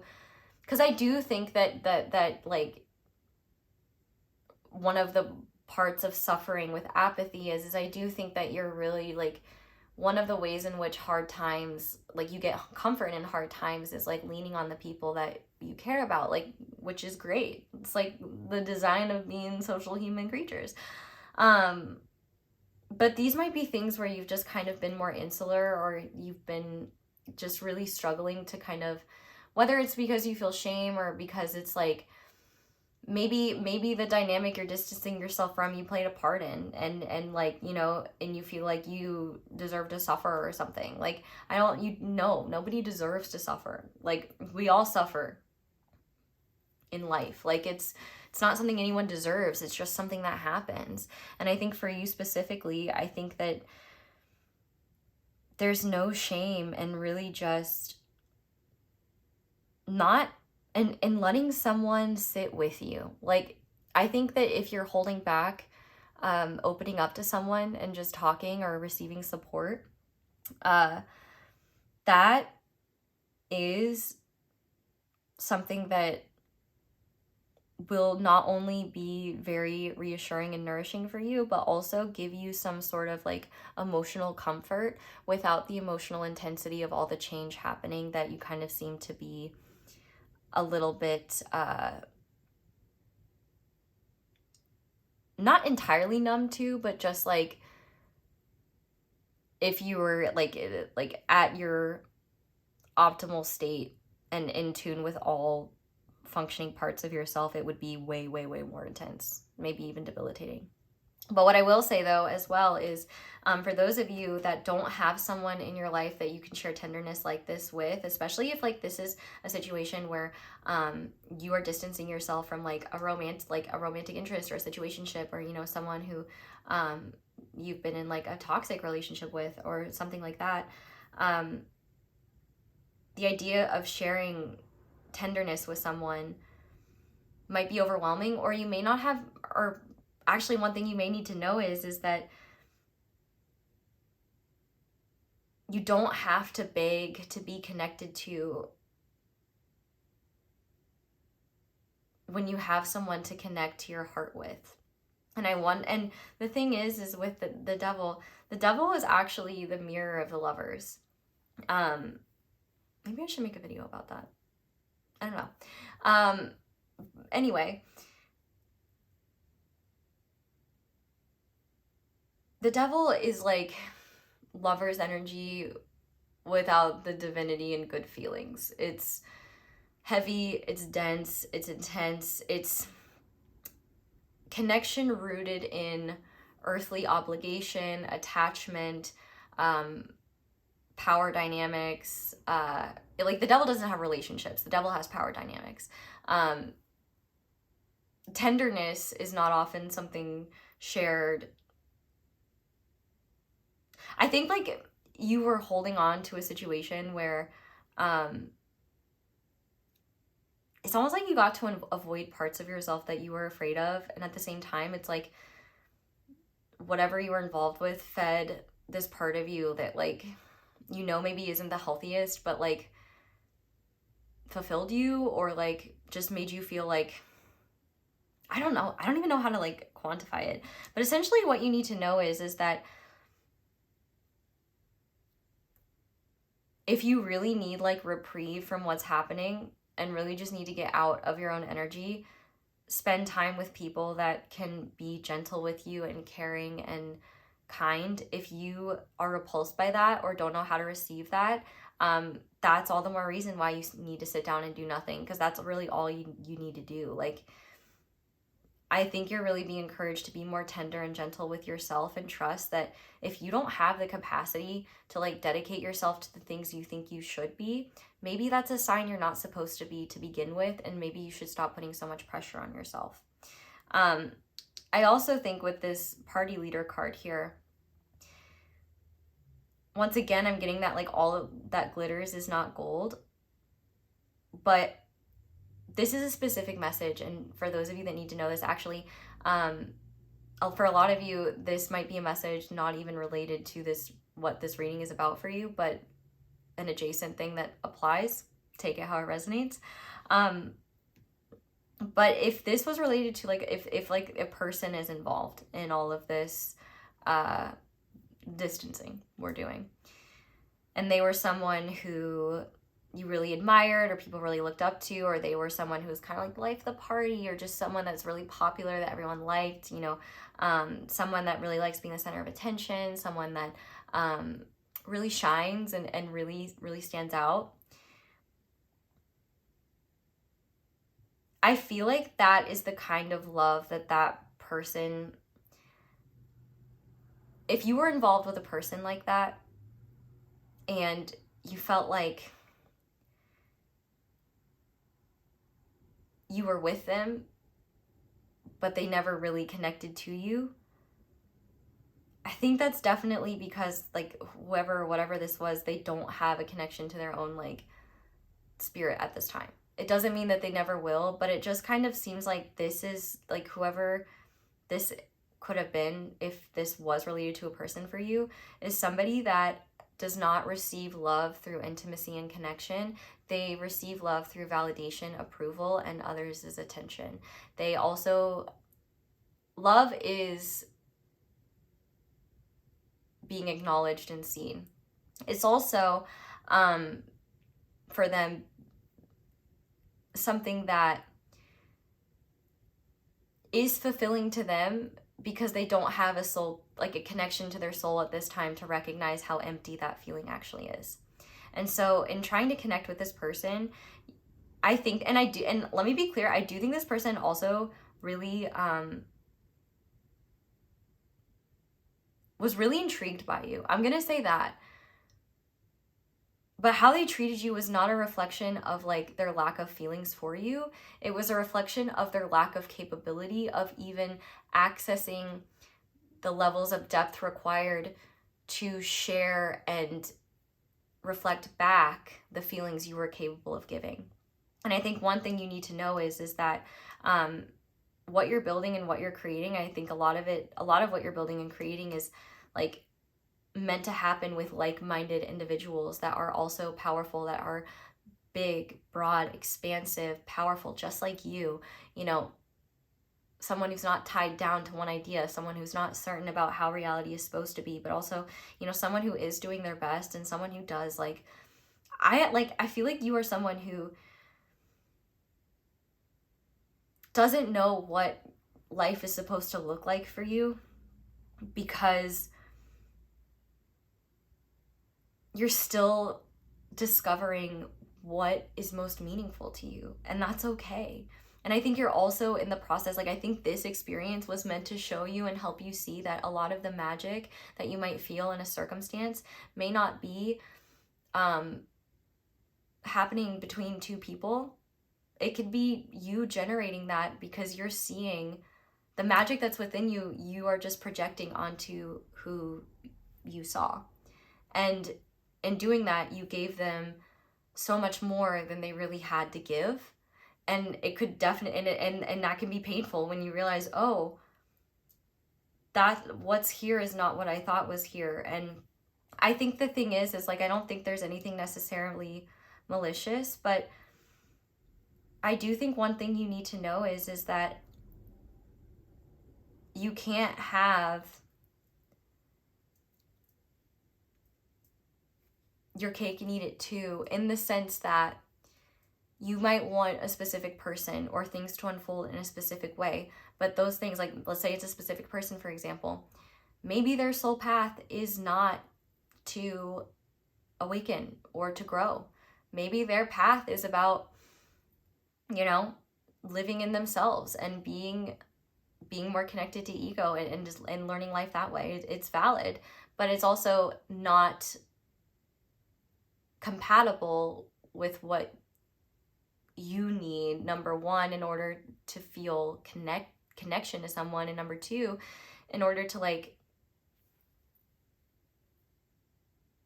be nourished by your relationships and feel loved. Like one of the most special and beautiful things about relationships with people that we love are that, you know, it's like just one of the purest, most divine things there really is, like in this human life we have. Like,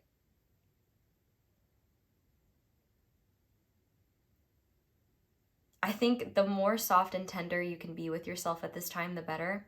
And really let go of the idea like you have to have it all figured out, that you have to take the lead, or that you need to take action. The reason why you can't do anything is because you're not really supposed to be doing anything right now. All you really need to be doing is whatever just brings you comfort as you just process and move forward, and either detox or heal, or just create necessary boundaries, or create new systems that support the needs you're discovering are non-negotiables as you move forward. And honestly, I want to read like the You Can't Find Goodness Because You Lost Your Heart and the Broken and Hatched. And I read all the other ones. I might as well read these too. I mean, I usually try not to read like too many, because it's like, then I'm not really like doing a reading. I'm just showing you that I'm literate. But I think I've done enough reading too that it's acceptable. So, and I really love this guidebook. Like, I love this deck too. I love its chaos. I love how human it is. Okay, 39. In a world that keeps turning, keeps moving forward, there's not always the time and space to recover from wounds and traumas. In order to function, make the rent, appear like you are okay, you abandon your heart because it's too hard to face it. Healing isn't always hearts and rainbows and bubble baths. Actually, it kind of is supposed to be for you though. However, it's super nice when it is that way. If there is something you deserve, it's kindness towards yourself, because beating yourself up on top of already just like really going through it and having a hard time is not only not loving to yourself, but also just reinforcing the idea that existing in imbalanced connection that leads to chaos and leaves you drained and like overgiving and depleted, that's not going to reinforce an idea of what you're worthy of. That's not going to fill your cup up in ways that allow you to create more. Healthy relationships create abundance, not lack.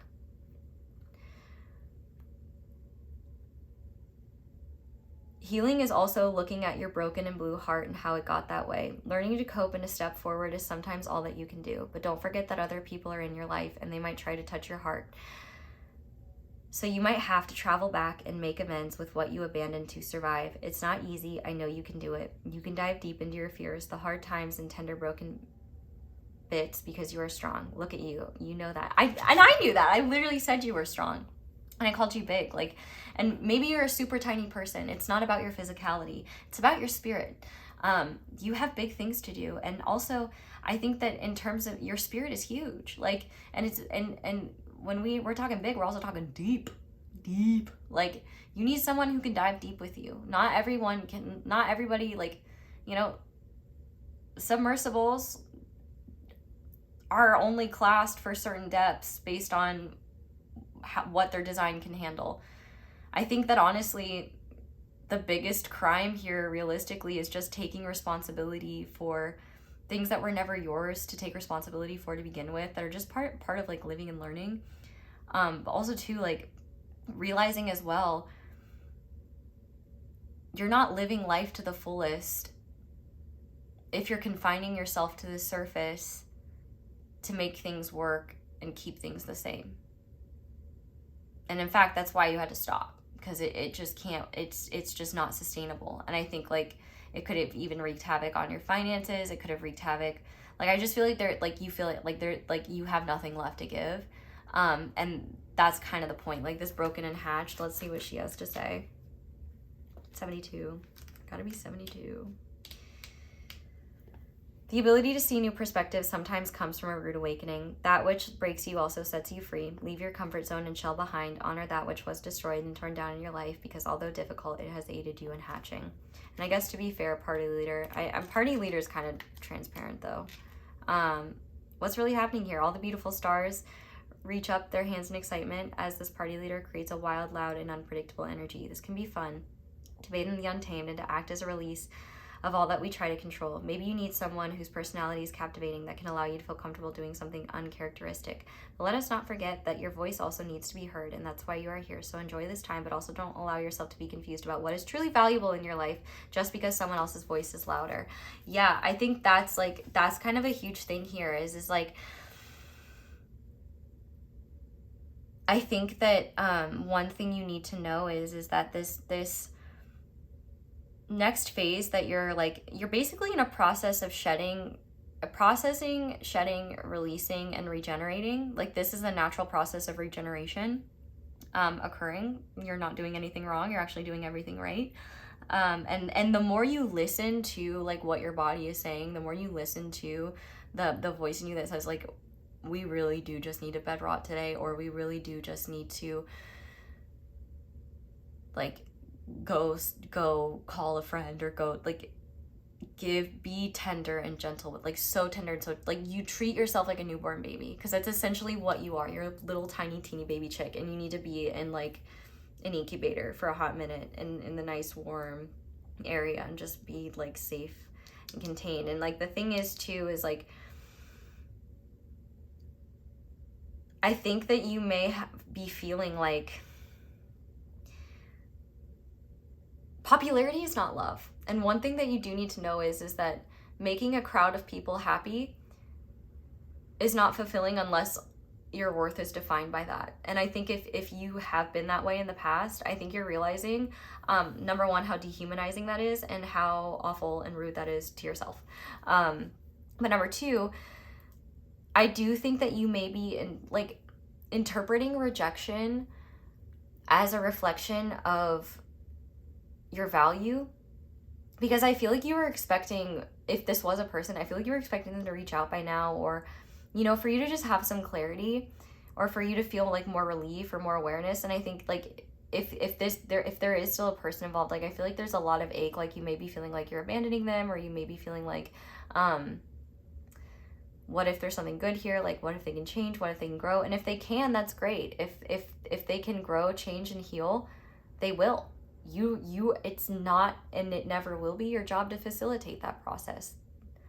Believing that you should is a codependent belief that is called enabling. So you did absolutely the right thing in taking a step back, because 4 is stability, and almost everything else is an odd number here. So stability and alignment for you right now is just honoring where you're at, what your truth is, even if your truth is I don't know, I feel nothing, I don't really care what's on TV.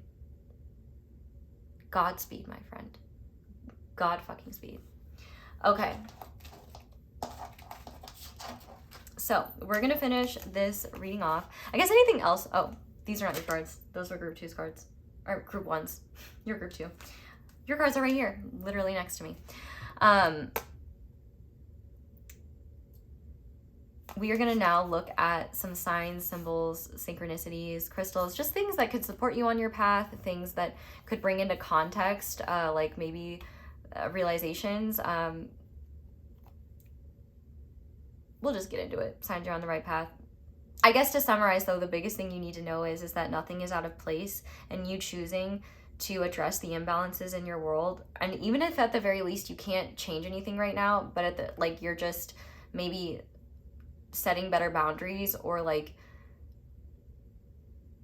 avoiding, or just like at the very least you're not doing the things that were creating more imbalance. You may not be doing anything to change it, but you're not doing anything to reinforce it either, and that's great.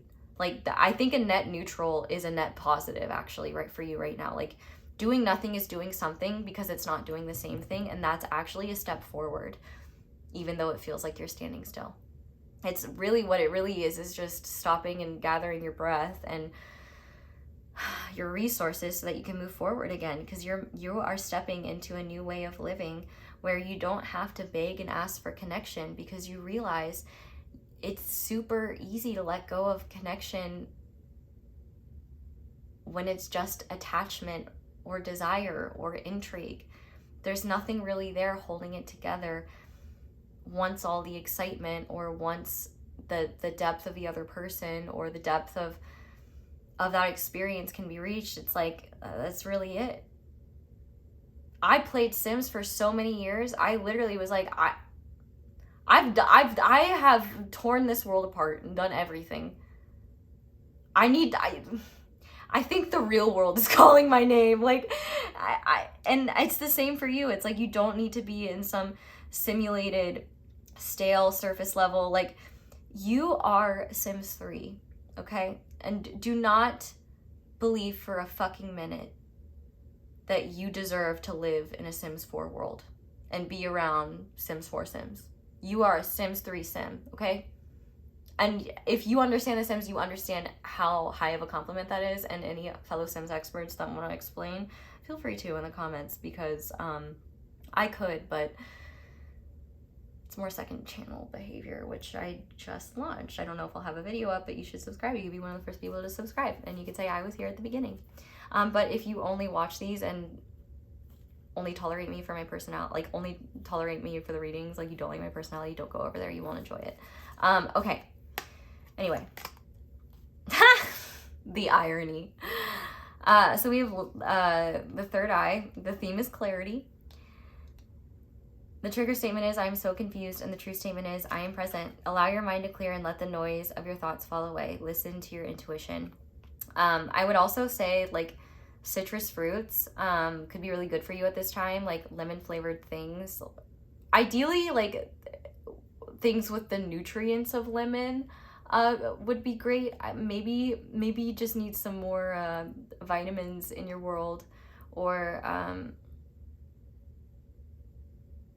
don't know, lemon could be significant in some way. It is like a cleansing, in my opinion, scent too.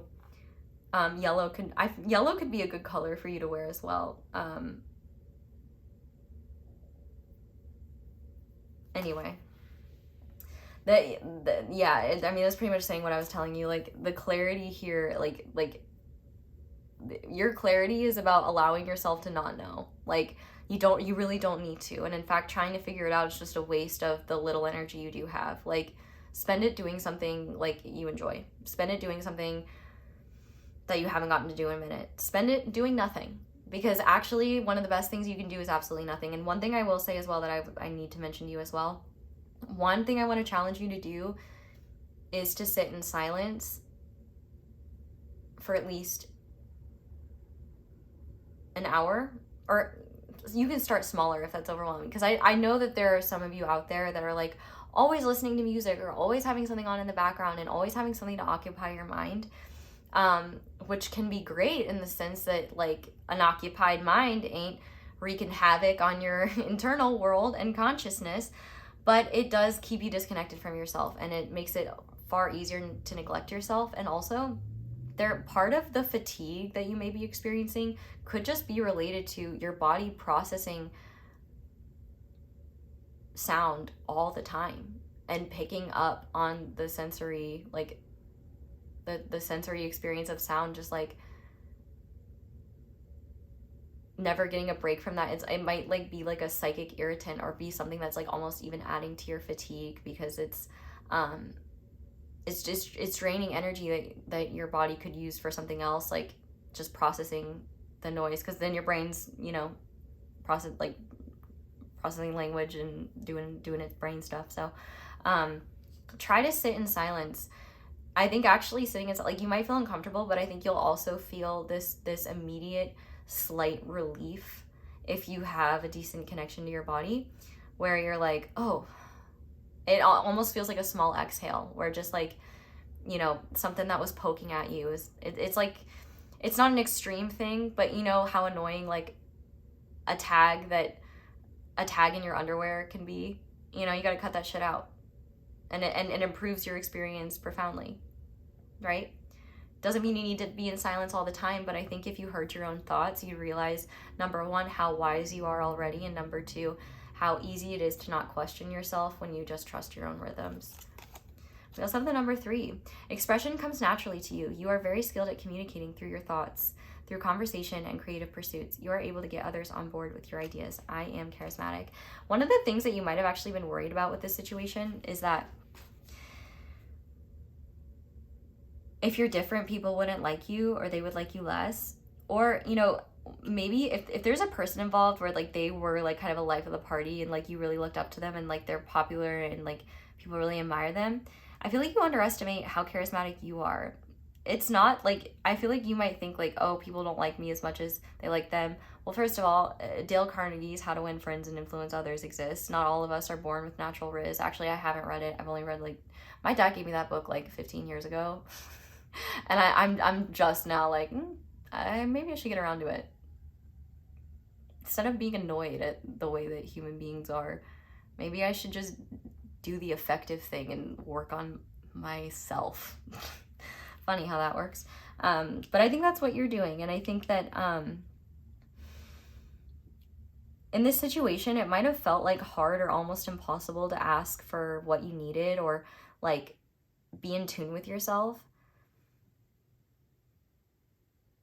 Asking for your needs to be met is not manipulative. And also, you are a likable person. If you feel unwanted, unworthy, or unloved in an environment, that is a reflection of the environment. It's not your environment.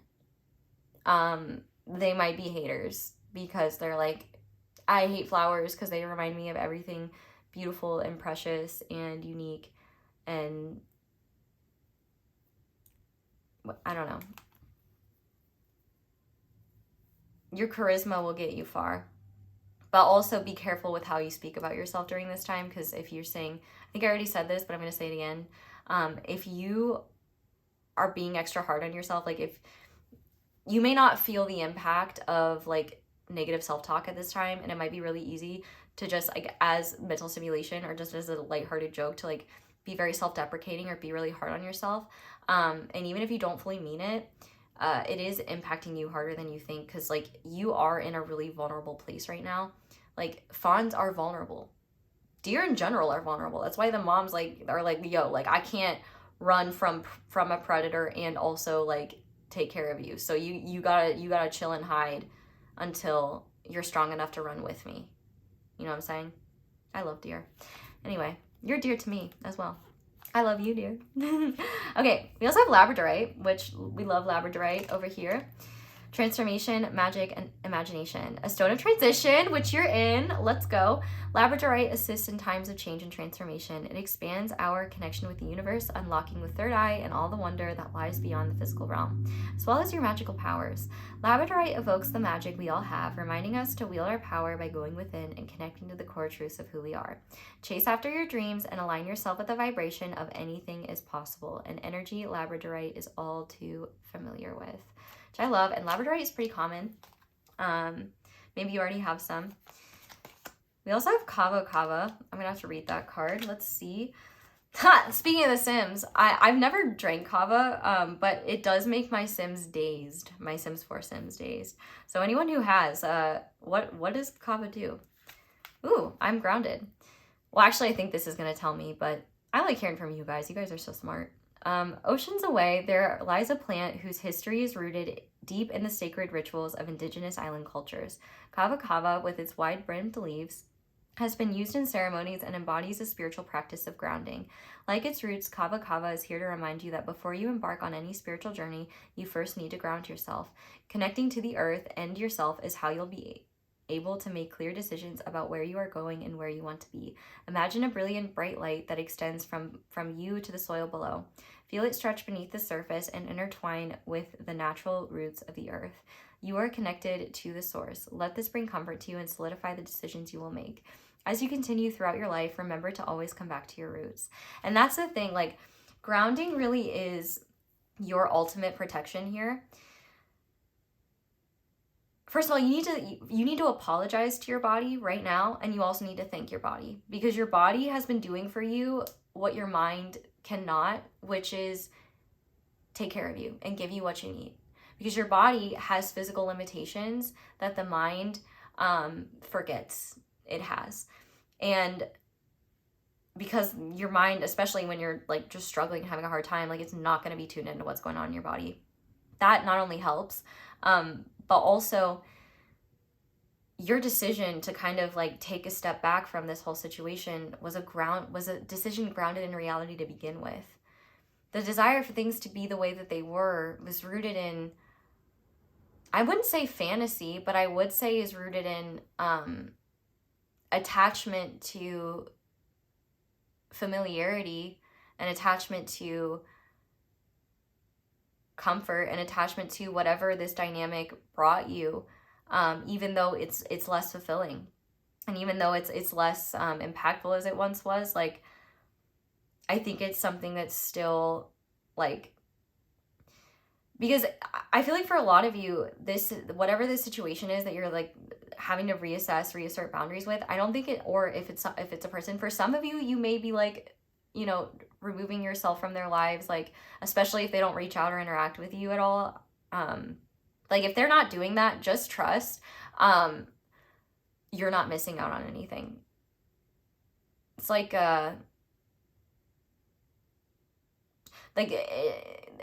think of them as like one of those Miis from like Nintendo. Like, I made my first Mii on a Nintendo Wii, but many of you probably have done that on the Switch. But you know, they're just like little weirdos with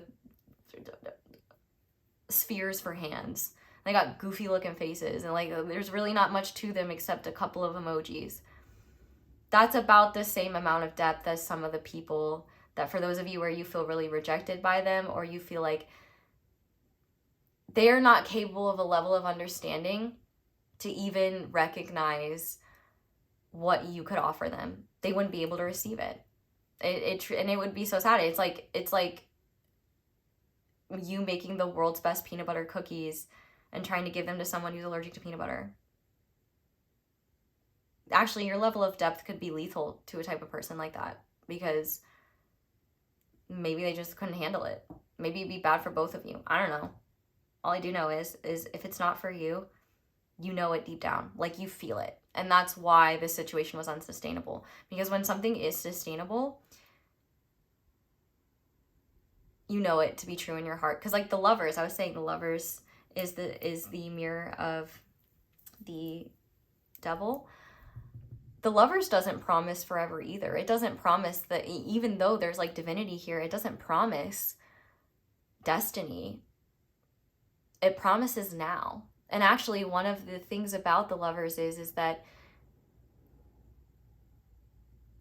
it is the state before Earth. It's a state before and something that is tested as earthly realities intermix with this divine frequency of connection. I think what's big here though is whatever you're distancing yourself from, the amount of love and like genuine intentions you poured into it, I feel like there were there, like, even if there were some, like, even if this does have to do with like things and objects and items, like substances or patterns of behavior, I think that there was more to it though. Like, you at least shared this pattern of behavior with someone, or that you really cared about, or maybe you didn't even like doing it that much, but you liked feeling connected to them. It was your only way to feel connected to them. You're not gonna have, like, you're gonna realize like how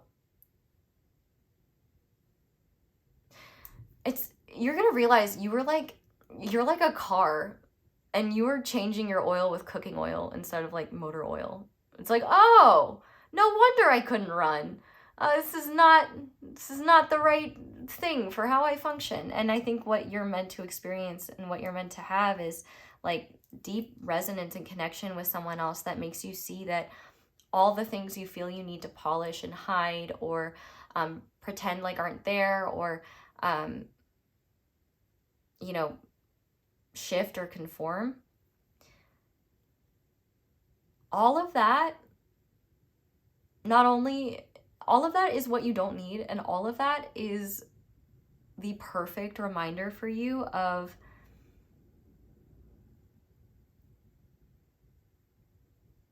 I lost my train of thought. All of that, all of those things are things that are like experiences that we have when we feel that we need to earn love, or when we are willing to minimize ourselves to receive. Like, transactional relationships are not your vibe.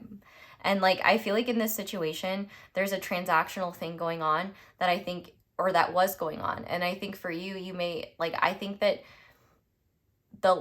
whether there's love, I think that like there is like affection at the very least there, like love there in some sort of format, but like you have to understand that that love is to the level of which they can see it and express it. And there's nothing that, like, if there is a person involved here, there's nothing that they really love more than themselves. And I don't mean that necessarily as like, oh, they're a narcissist. Like, I mean it in the sense that like, it's actually, it's not really love, but rather, they love feeling good. They love the experience of receiving attention. They love exciting things that make them feel excited.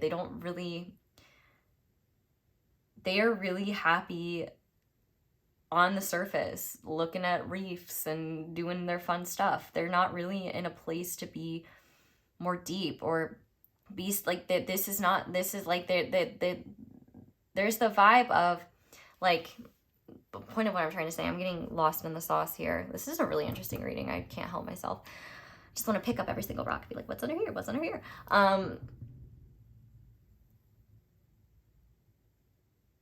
If there is like mutual love between the two of you, the overwhelming needs of the person that you were that you were giving so much to blocked any ability for them to make decisions in a loving way. And that might have created some shame within them, but I feel like they kind of avoided that, or they could even justify to themselves, well, no, this needs to happen this way because like, if I don't have this, then I can't like be good to them. Like, I think that you are meant for lovers type experiences in the sense that Earth is not meant to disconnect you from source. Earth is meant to help you see what is possible in terms of grounding source into this reality. And whatever the situation was, it was blocking your ability from, number one, being balanced enough to do that, and number two, being able to recognize what you need in connection, who's capable of giving that to you, and what's out there and what you're worthy of, what you deserve, and what's not okay and what won't work for you. If it doesn't, like, one thing that you should know just moving forward when it comes to like things in your world, if they don't serve practically, no matter the spiritual meaning they hold, if they don't fit into your world, if they don't support who you're becoming, if it doesn't add to your life, it cannot remain, because you are by nature an abundant person. You are someone who creates. You are someone who pours into others. You give. And when you're giving to takers, or giving all your energy to things that do not give back into return, like, you know, the difference between, say,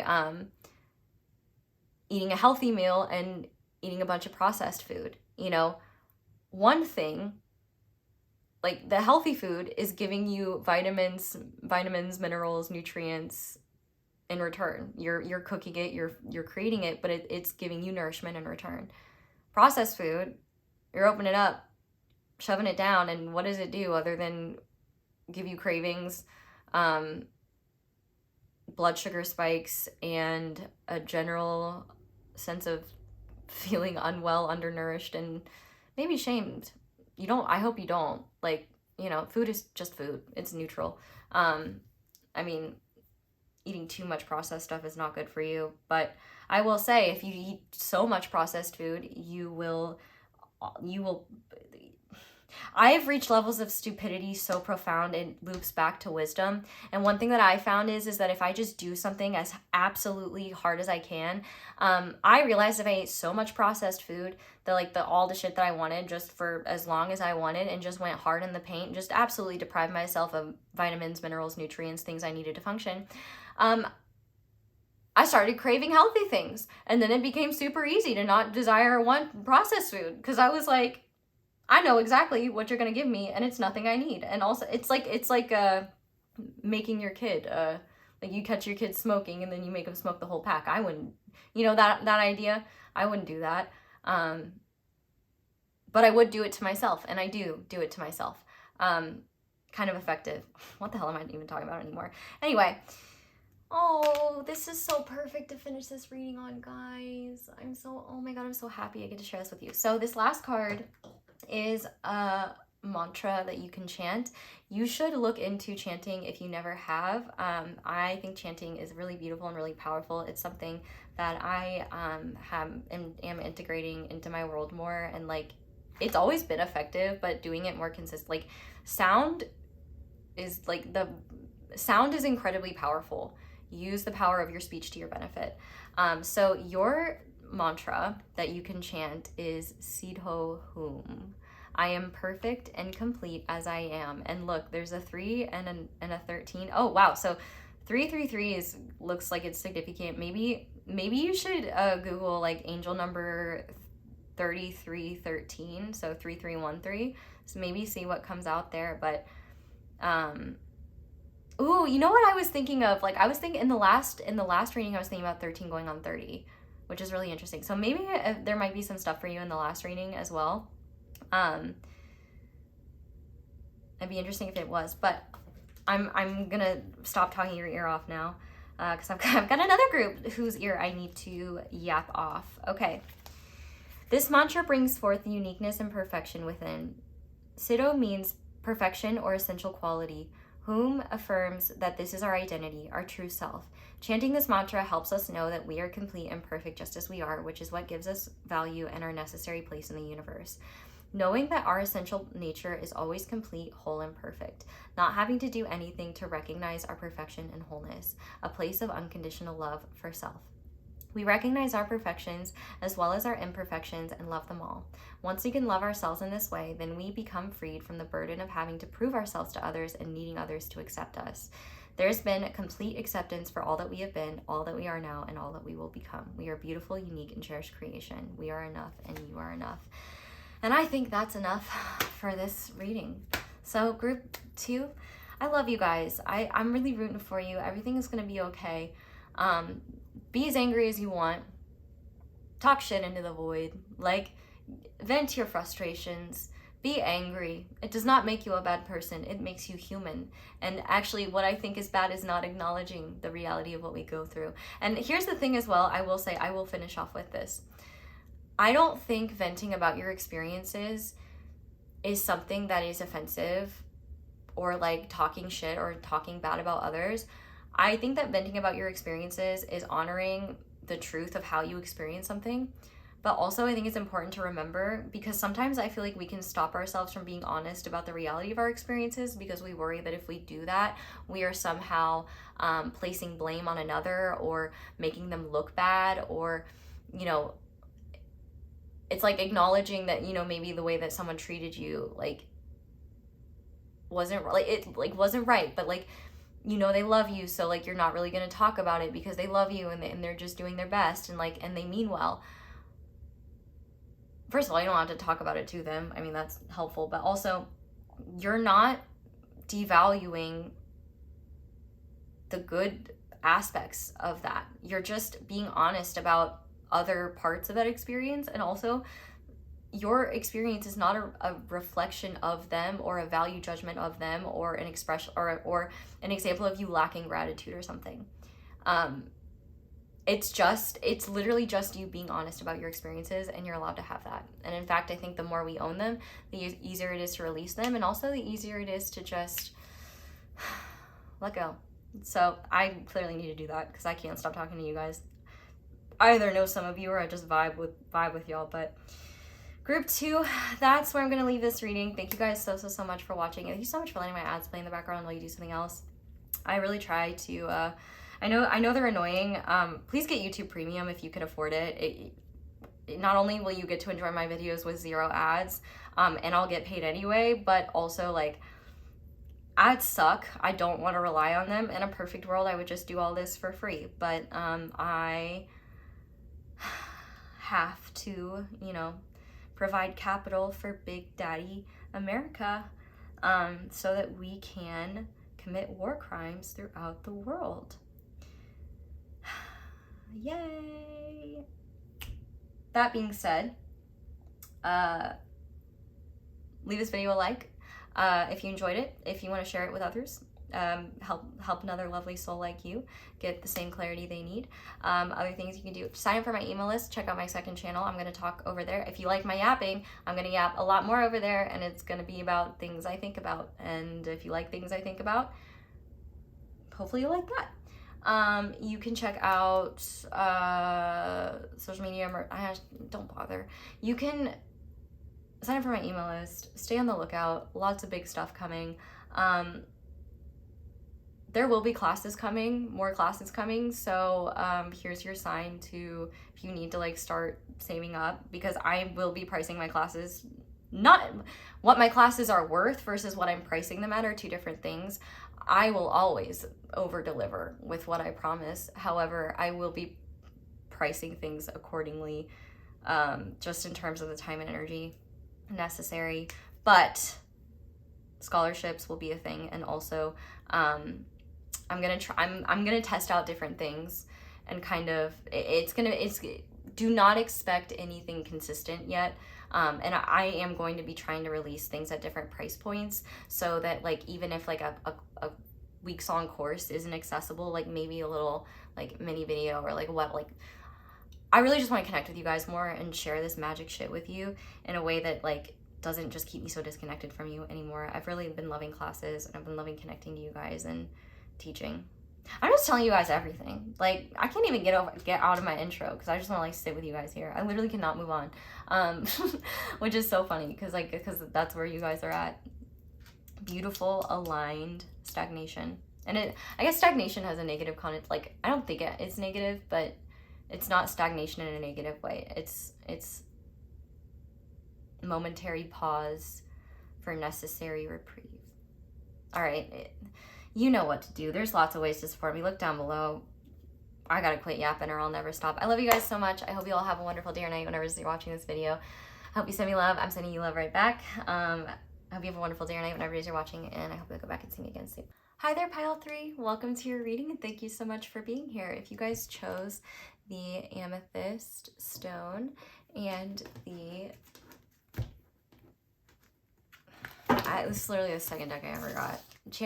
I was about to say Enchanted Visions. It's Ethereal Visions. Man, it's group 3. I've been in the Celeste for a minute, but trust me, I'm ready to get back in. I'm still at 100.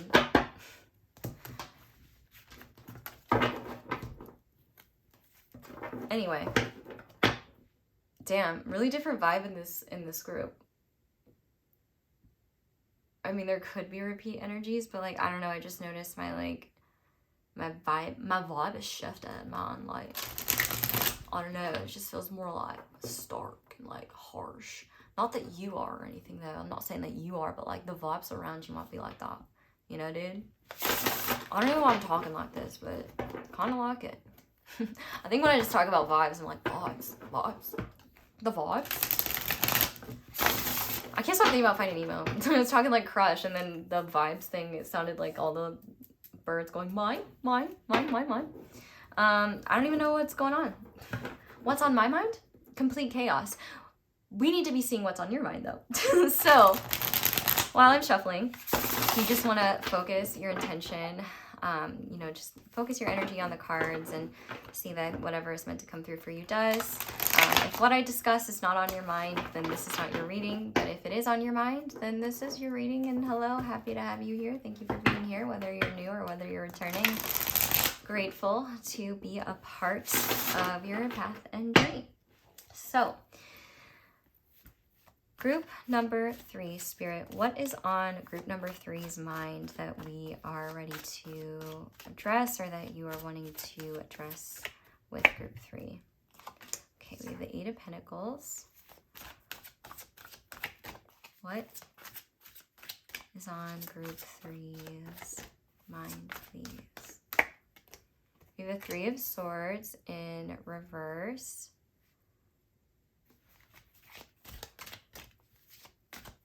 What is on group 3's mind, please? We have Temperance in reverse. What is on group 3's mind? We have the King of Pentacles upright. One more.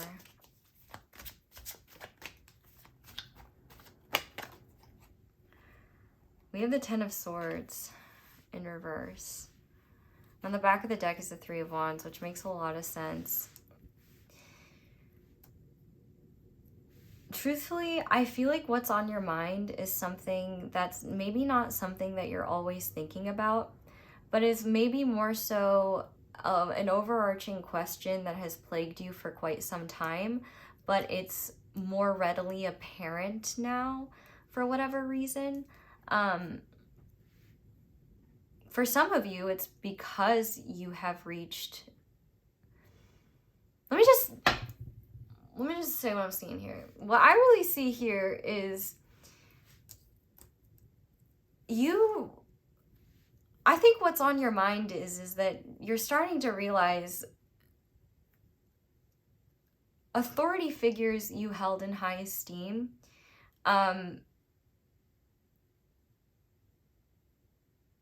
were not omnipotent beacons of truth, but rather flawed human beings doing their best, just like you. And now, if there's masculine ego involved, there could have been, well, I guess it doesn't matter whether it's masculine or feminine ego. If there's ego involved here with like who this authority figure was, they could have maybe been invested in, oh, okay, I'm getting a fuller picture now. Yeehaw. I think that whether it's a father, a spouse, a grandfather, a boss, an authority figure, an abundant man older than you, or it doesn't have to be a man, it could be a woman, but if it is a woman, they have like they're a provider or a leader or like an entrepreneur of some kind, or someone that has maturity and wisdom over you. For a lot of you, I do feel like this is like a parent or a mentor or a boss, or just somebody that has had like a very influential role in your life.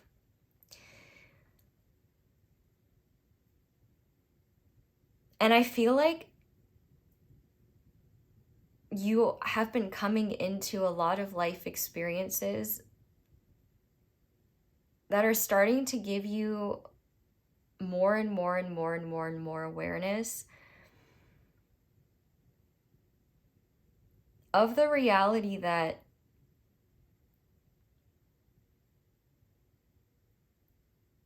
the limitations imposed upon you were not punishments, but rather the limitations that the people that put them upon you, those were the limitations that they had for themselves, not because they were enforcing those with themselves. Maybe they were, but I think it's all they were really capable of at the time, and maybe are still capable of now if they're still here and with us.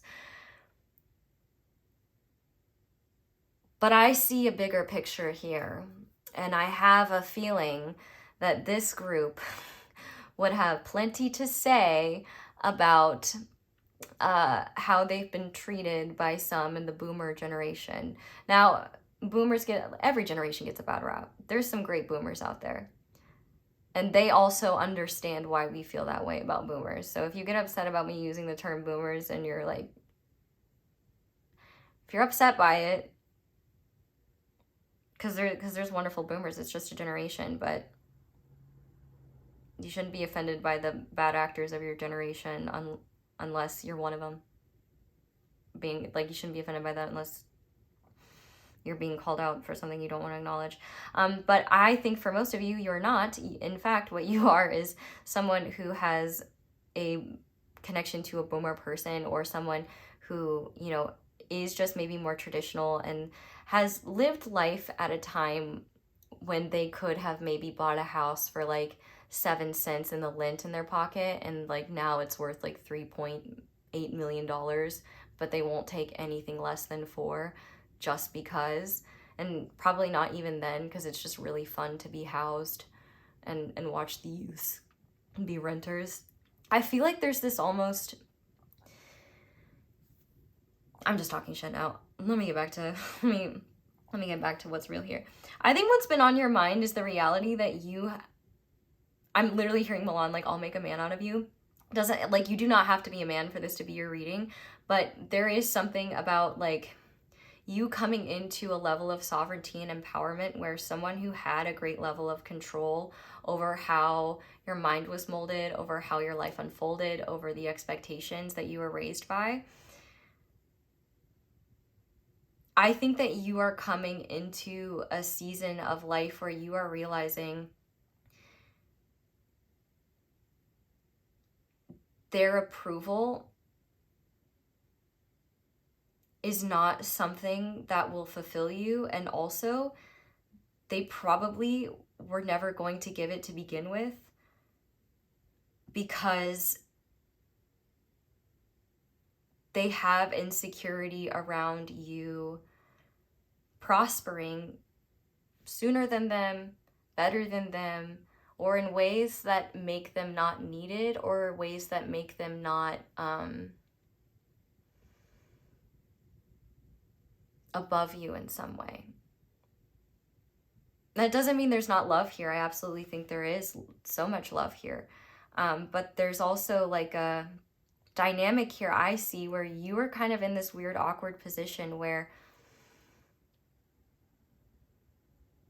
it seems like whoever this person is, they've impacted you quite deeply. I mean, obviously for a lot of you, I feel like it's a parent or someone who really took a large role in raising you and like giving you the expectations of how you should define yourself and what it means to be a member of that family, or what it means to be a man or a woman, like what it means to be a person.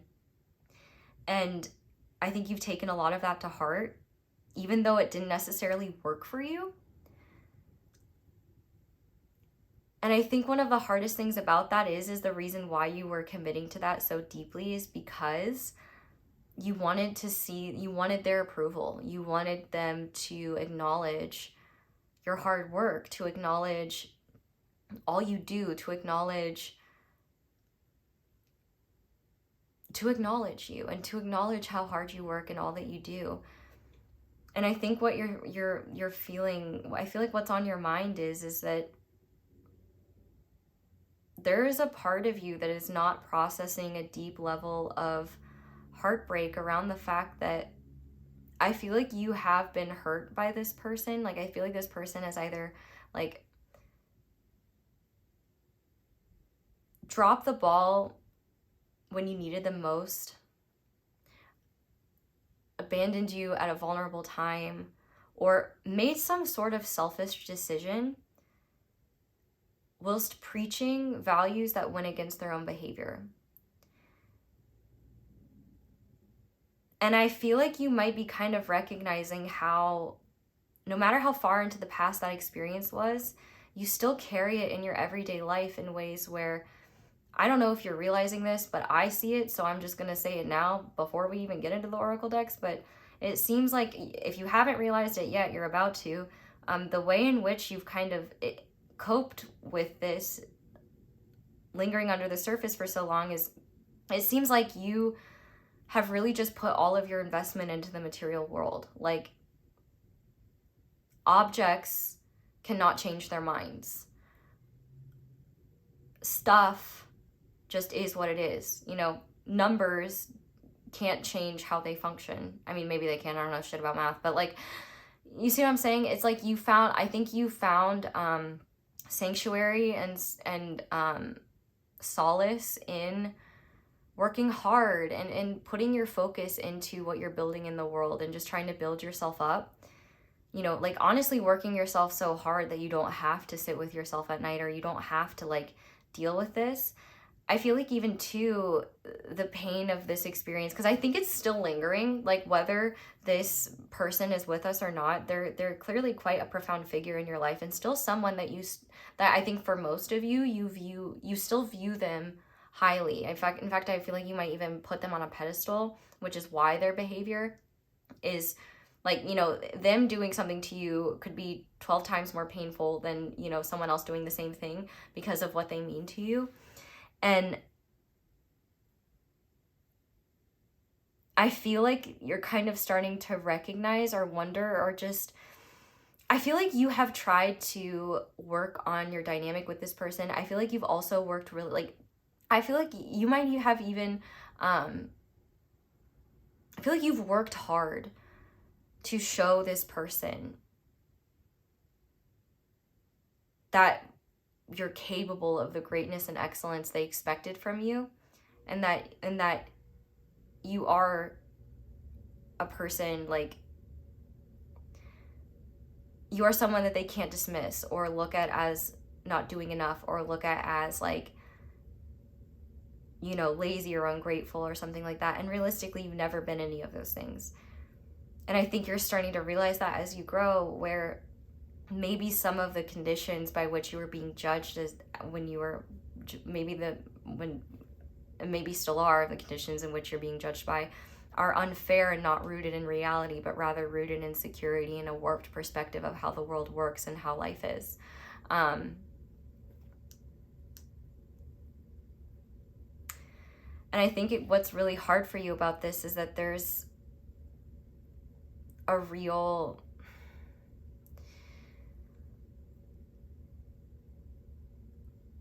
blockage in terms of resolution and healing here, because it seems like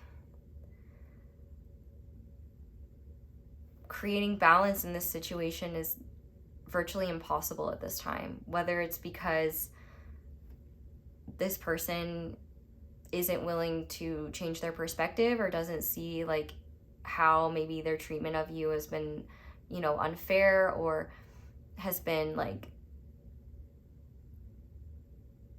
unkind, neglectful, or even abusive.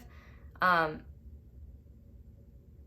I think that's a hard thing about, like, the people that we love, like, the people that, like, we can love someone and they can hurt us very deeply, and we can not even really acknowledge that pain because we think, like, you know, well, it's not their fault, they didn't know, and also, like, they love me, like, and they do love you. But where there's a disconnect here is I see whoever this figure is, they're really kind of facing not only their own mortality, but also, like, their decisions. And there's a lot of envy on their end around you, truthfully. And if this is a parent, I'm so sorry that you have to experience this, because I can't even imagine how painful it must be to be in a loving relationship with someone where there is love there. They love you and you love them, but they are unable, but their own feelings of lack and insecurity and their own, like, jealousy issues, I don't even think they're consciously aware of them, to be honest, get in the way of their ability to be who you need. It's almost like,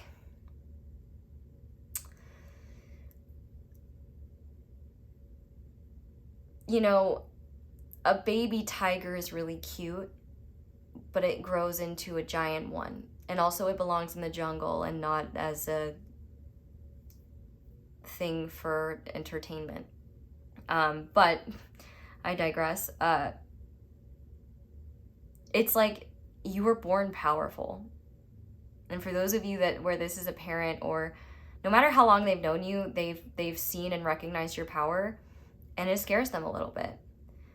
And it's not because they're afraid you would hurt them or do anything bad towards them, but rather they have a hard time sitting in the feelings you invoke in them when you walk the walk that they talked but could never walk. And you don't even talk it, you just walk it. There's a level of discipline and humility. This is so funny because I don't even really think this is what's on your mind. I think this is what's going on. And I'm just describing to you vague, faint experiences in your subconscious that you haven't really put words to. But in terms of thoughts, it would really be like, when is it going to be enough for them? When are they going to just like finally say like, oh, I'm sorry for this, or oh, I was hard on you, or oh, I'm proud of you.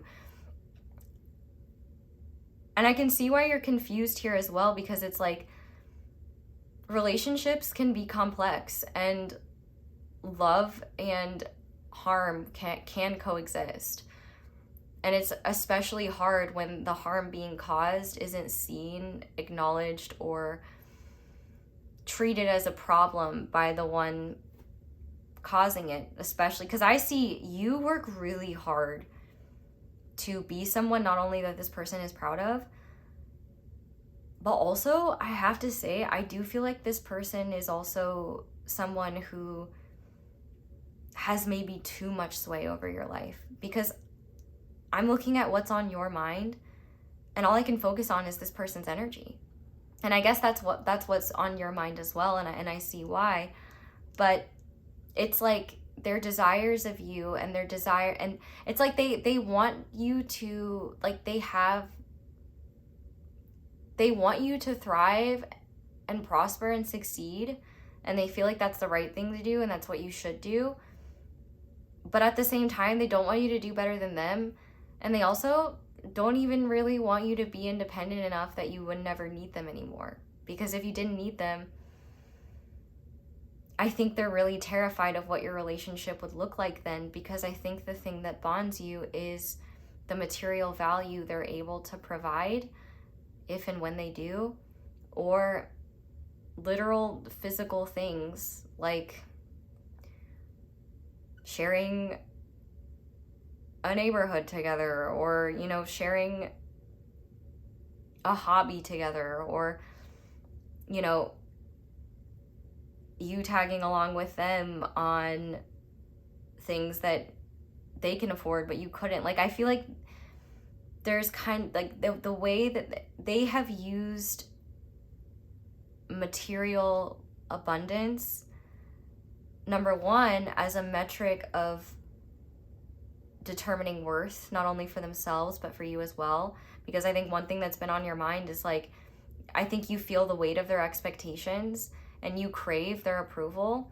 But the thing is like, even if you had the circumstances that they had, or that this person had, at the time that they were going through the trials of life, before they, you know, quote unquote, made it, the circumstances were a lot different. And the parameters to get there, I just gotta be honest, were likely easier. Or if not easier, at the very least, less challenging to achieve. Less factors working against them, I guess, depending on who you are and what system you're in, but still. It's like they want you to prosper, but not more than them. And I think that also they're really afraid of that, because truthfully, if you don't need them, how will you connect? And I think for you, all you can think about and care about is like getting to a point where they give you approval, because it feels like otherwise you can't relax in their presence, or you just feel like under their constant scrutiny, and it's like a chip on your shoulder, like something that weighs you down.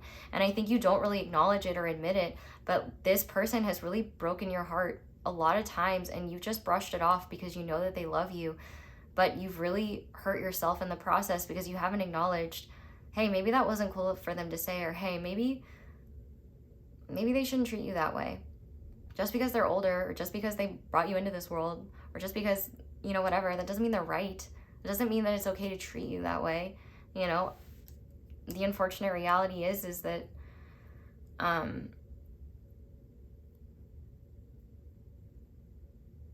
sometimes love can only be extended to the extent that one feels secure in themselves. And once they feel insecure or feel disempowered or feel out of control. Like I feel like this is a situation, like I feel like one big reason why it's on your mind is because the situation is controlling you. Like the figure's controlling the narrative, but also they may not have overt control over your life. I don't think they do, because you do clearly work very hard. And in fact, I think that's something that you do to kind of escape maybe the painful feelings. And I think that also you might be frustrated just with the expectations they place on you. Like, it's not that easy. And I think you also might feel like as well, you put all the effort and work into the relationship, and you feel like maybe they just kind of show up. You show up in our present, they just show up. And I think that what's really challenging here is you're dealing with someone where there's a loving relationship here, but things are off. And I feel like you were kind of like, I feel like there's, what this is all getting to is I feel like these events, even though you may have not felt the intensity of them at the time, I think you might be quite good at compartmentalizing. But one thing I will say that's, if not on your mind at present, is in your mind almost constantly, is this cynical negativity around hopeful, positive things about you happening for you or happening to you, or even being okay accepting those things or allowing those things to happen,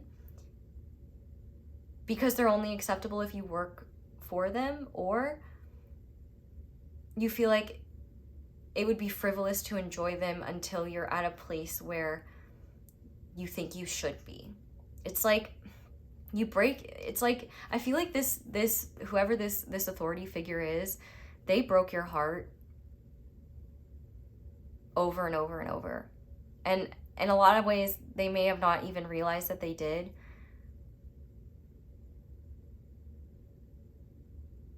Or they, like, you know, were too, or they, you know, didn't have the capacity to care because the intensity of their own experiences is all they could really be present for. Not saying that that's okay. I'm just saying that that's a reality.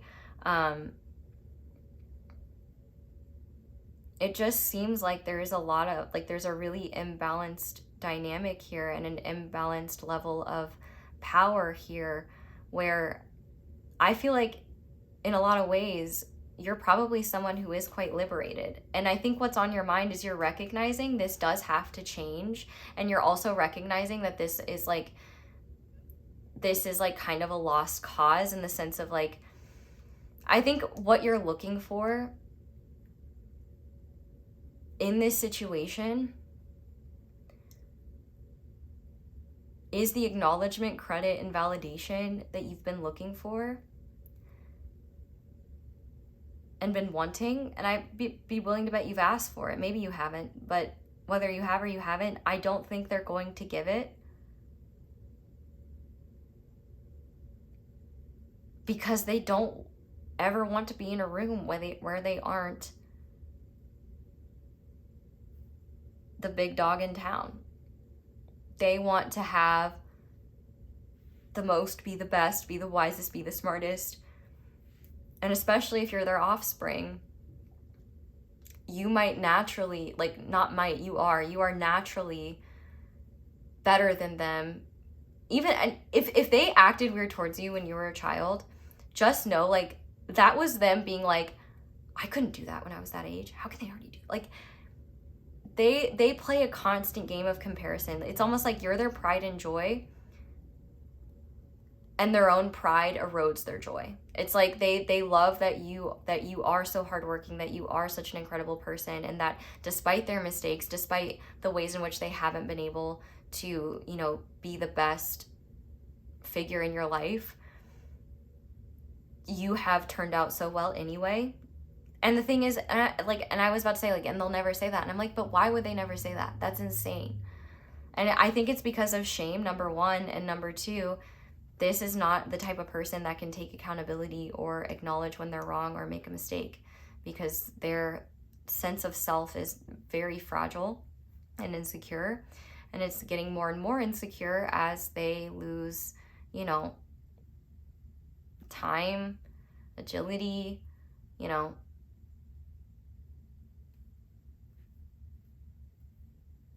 as they lose, as they get older and just lose the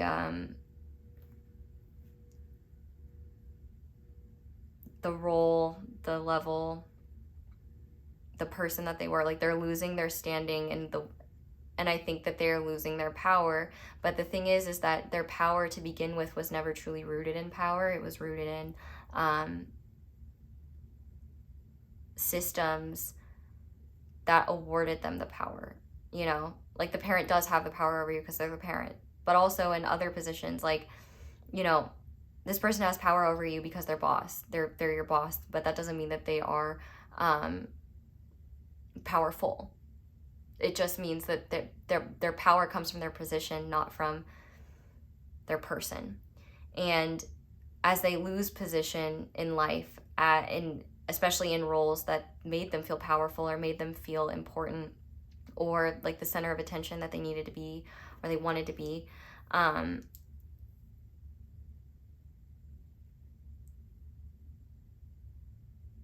feel like they punished you, and I feel like they've said and done things that have just hurt you. And I feel like you try to let it go, but I feel like this just kind of stays a big question mark in your mind, because it's like there are things here that I'm starting to see more clearly as like I need to start facing these things because I can't have them being held over me, but also you holding on to them yourself. And because the thing is like they might not be able to like tell you what to do every single day. Like, you might be an adult now and they might not have like direct control over you. But I do think that their perception of you greatly controls how you choose to behave and how you choose to live. And I think that the choices that you make that are rooted in wanting to give this person approval always end up with you being miserable, depleted, exhausted, and confused as to why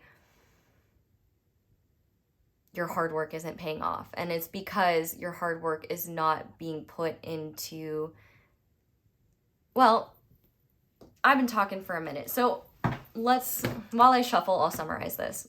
And also, if you're enjoying this and I'm accurate, feel free to give me a like, because it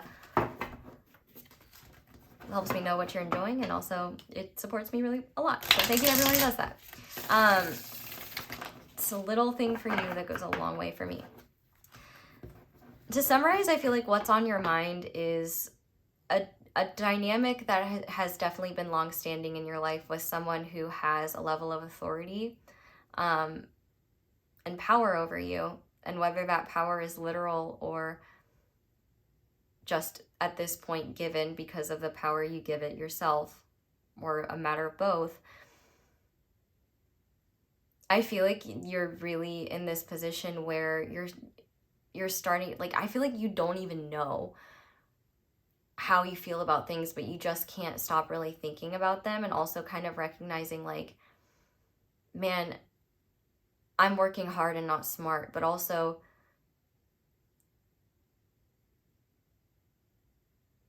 it's like you're putting on like your best performance for someone who doesn't even want to be entertained. If anything, what's entertaining to them is seeing you fall on your face. And it's not because they hate you or because they don't like you. They hate how small you make them feel in comparison because of how great you are. I don't want to say great, I want to say excellent. Like,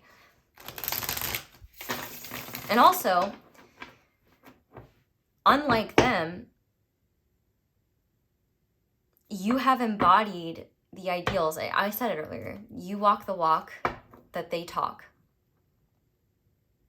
And I think also, I feel like, especially considering this King of Pentacles is upright, I feel like you and them are in like a, I don't want to say a good place, maybe a good place for you guys, either a neutral place or like a place of peace, or just a place of like acceptance of what's happened. Like, it doesn't seem like you guys, it doesn't seem like you bring up the past at all, if ever. And in fact, the only times you do would likely be when they really are about to find out, because they said some shit so delusional that it's like, okay, you're about to find out. But ultimately, it's like, I feel like you are trying to figure out, what is it going to take for this person to tell me I'm enough, or to give me the credit I deserve, or to just say that they're proud of me and that, like, I did a good, like.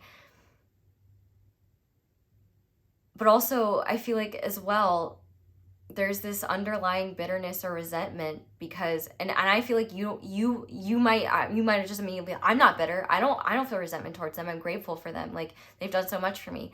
Yeah, and you've done a lot for them too. So let's just say that. And also, that, especially if this is like a parent, it's kind of their job. It's their job to do that. They brought you here, if that's the case. Thing is, I lost my train of thought. So I'm just going to start shuffling and see if my point comes back to me. If not, it was not important. But, shit, what was it?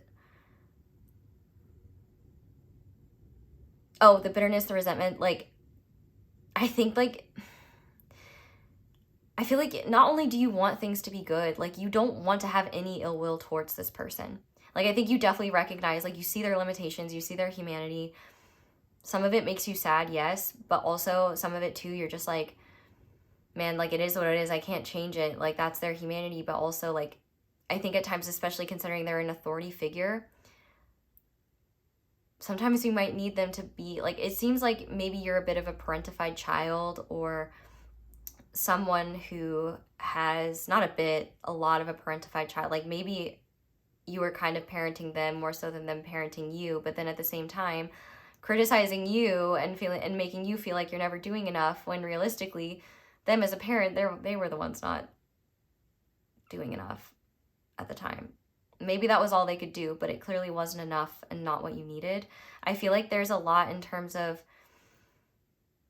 this person made you feel like the ideals you were born with and believed in. And I think that these are philosophical ideals. Like, I don't know what they are for you, but what I do know is that they could have made you feel like those aren't practical or realistic or possible, or something like that. And I feel like part of what's on your mind is like, you want the past to be in the past, but the present is just dredging up the past in ways that show you there's still a lot that's been left unaddressed, and you know that. But in your mind, I feel like you're just trying to let go of it. Like, you're not even focusing on it. You're like, I've got stuff to do. I'm like, you're focused on working hard. Like, you're focused on building stuff. You're occupied. But you're getting tired.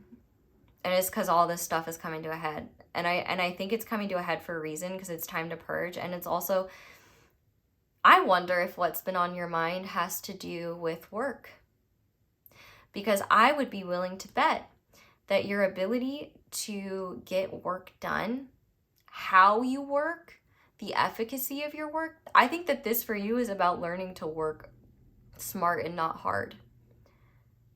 And realize that you could walk uphill for 500 miles both ways in a snowstorm, and this authority figure would still be like, big deal. I had to do it when it was 600 miles.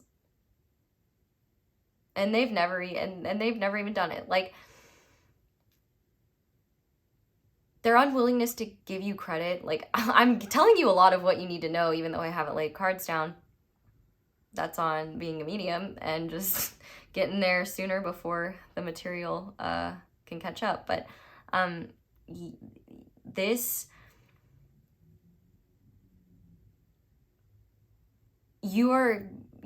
both of you use the material world as a way to avoid the giant elephant in the room that's probably more so there for you than it is for them, because for them, I do think they kind of avoid dealing with the uncomfortable shame of however they maybe mistreated you or just weren't fair to you or hurt you. And as a result, like, I feel like you're like, everything should be fine, like, and you're telling yourself, like, I'm letting it go, like, I've let it go, it's in the past, like, you know, people aren't perfect, like, that's just life, it's how it is. But it really does seem like you really want things to be truly good here. And I think whether you want to acknowledge it or not, I feel like you're kind of avoiding acknowledging it, which is what I'm here doing for you now. You're welcome. This has got to change. And I actually think too, if you've been really struggling in terms of like feeling balanced and feeling confident in your path, I think actually this process is meant to help you change how you view your work, what's important to you, what you do. Because I feel like you've maybe been really struggling with self-doubt because what they think you should do has always been more important than what felt right to you. And because like the one thing to rule them all instead of the one ring, I guess, is their approval or their or to be, you know, just in their, like, to be praised and showered with love. Like, first of all, I feel like I need to just like figure out who you are, like sit down with you and tell you why you're amazing. I will be your parent. Hello. But since I can't, I just will say, like, the reason why they can't give you any credit is because it sears their soul to see a mirror in front of them, a mirror that they love, that they also can't bear to look at because what the mirror shows them is everything they couldn't be and evidence of the fact that they could have been better and they chose not to. That they could have lived by the principles they purported to have. They could have been who you've been to them, and they weren't. And I think that in some ways, as like if you are a parentified child, like if you resonate with that, or if you were like underneath this person, but you were like,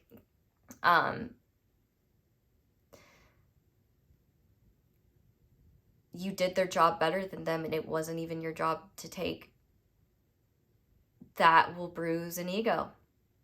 That, for an insecure person that doesn't know how to process that, not ideal. Ultimately though, I feel like the core of what's on your mind about all this is like, I feel like you're just really wanting resolution or answers, or I think what you really want is to hear from this person, you know, true acknowledgement. But I think more than anything, what you want is freedom from this force that seems to, whether you're consciously aware of it or not, shape how you're living your life, because that force is so uncomfortable or so hard to sit in, because it isn't something you can fix or just immediately resolve. It's something that like you just kind of have to like move through. I see why you avoid it. Like, it makes a lot of sense, and in your mind, you may not realize this is what you're avoiding. It may just be an experience of this fear or discomfort that you're just like, oh, let's write an email. How about them emails? Like, I just think that you have there's a lot of unresolved pain here. And I think that it's affecting your ability to create and ground in the material realm, because you have, let me be clear, you have an incredibly powerful ability to build and create. I'm sure you've already done amazing things in this lifetime, no matter what it is. Whether you are a star student, whether you have built your own business, whether you have helped your family get out of a cycle of poverty, whether you have been the first person in your family to get a degree, or whether you've been the first person in your family to, you know, like whatever, like you have done things that are objectively incredible no matter what they are. And you will only continue to. You're an impressive person. And you shine too brightly for them to be happy about, because their own emotional immaturity will not allow them to accept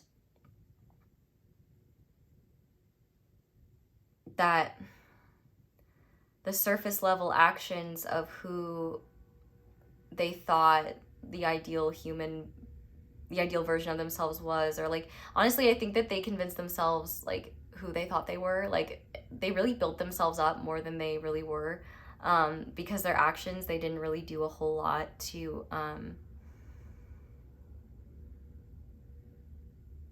I just get the vibe of like, you know, someone who uses objects and material items as a way to like, as a way to not deal with hard conversations. It's like, you know, like it's like the trope of, you know, a husband who works all the time buying his wife something really expensive instead of like, you know, addressing the fact that maybe she feels emotionally neglected, you know? I think that they definitely emotionally neglected you, but also like, I think that I don't think that they have any tools themselves to deal with their emotions in healthy ways. I think you know that as well. And I think that you kind of are in this place of like, I just feel lost and I feel confused and I feel like I don't know what to do here. I don't know how to like free myself from this situation. I also like, I don't want to dredge this stuff up and make things worse. Like, I want things to be good here. But also I cannot take like this corrosive influence tearing me down and wearing me out so much. Because realistically, a lot of what you make is so great already. And for whatever reason, I feel like for some of you, things that you've built or are creating or working on, or like positions that you're in right now, like it's like you're not getting the credit you deserve, or you're like, just things aren't working out the way that they should be for someone with the output and what you're creating. And I think it's because you're disconnected from your own heart space. What you create and what you build is going to be 10 times easier to make, ground, or produce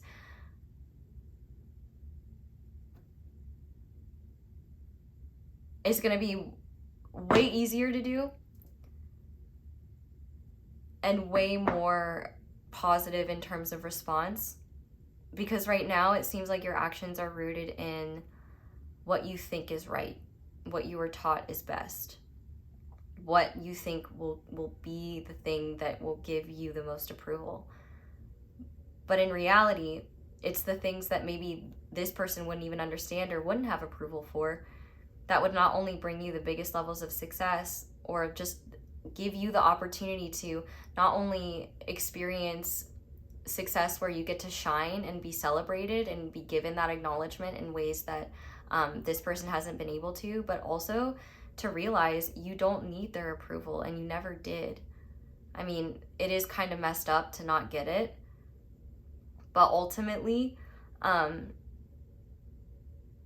I think you're starting to just kind of see like, I'm gonna have to address this. Like, I feel like for a lot of you, a lot of this stuff that happened is more so in the past. And so it's kind of more like, yeah, it's a painful memory and it does hurt and like it does come up sometimes, but like realistically, it's like the past is in the past, whatever. But there's clearly a deep imbalance here. And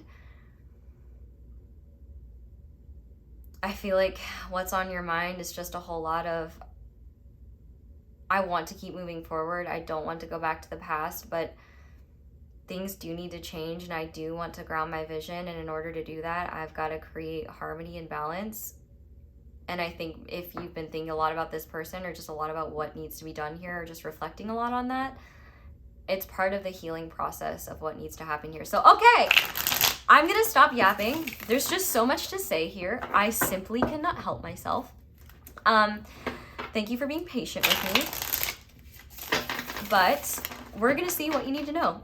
A lot of what's on your mind, I interspersed what you need to know because it was just coming through, and I am not in the driver's seat of my own consciousness right now. Well, I've got control. I've just given a greater thing the ability to.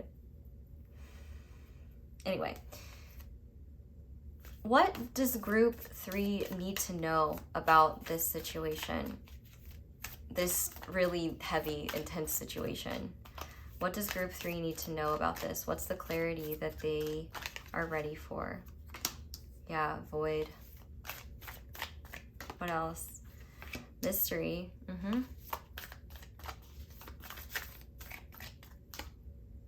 Good fortune.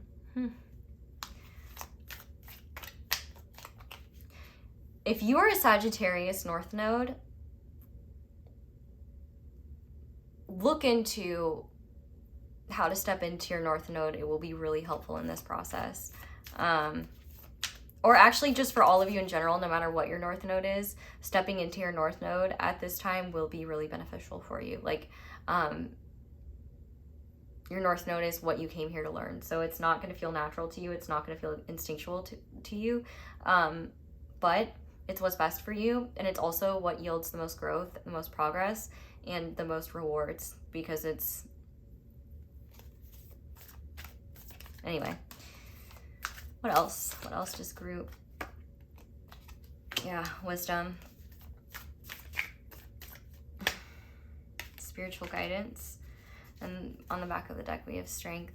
I think what you need to know is that you're not really going to feel satisfied around this situation, at least in the vague terms in which you picture it. Like I feel like in a lot of ways you're like, I don't even know what needs to happen here, but I just wish it would happen. I feel like realistically,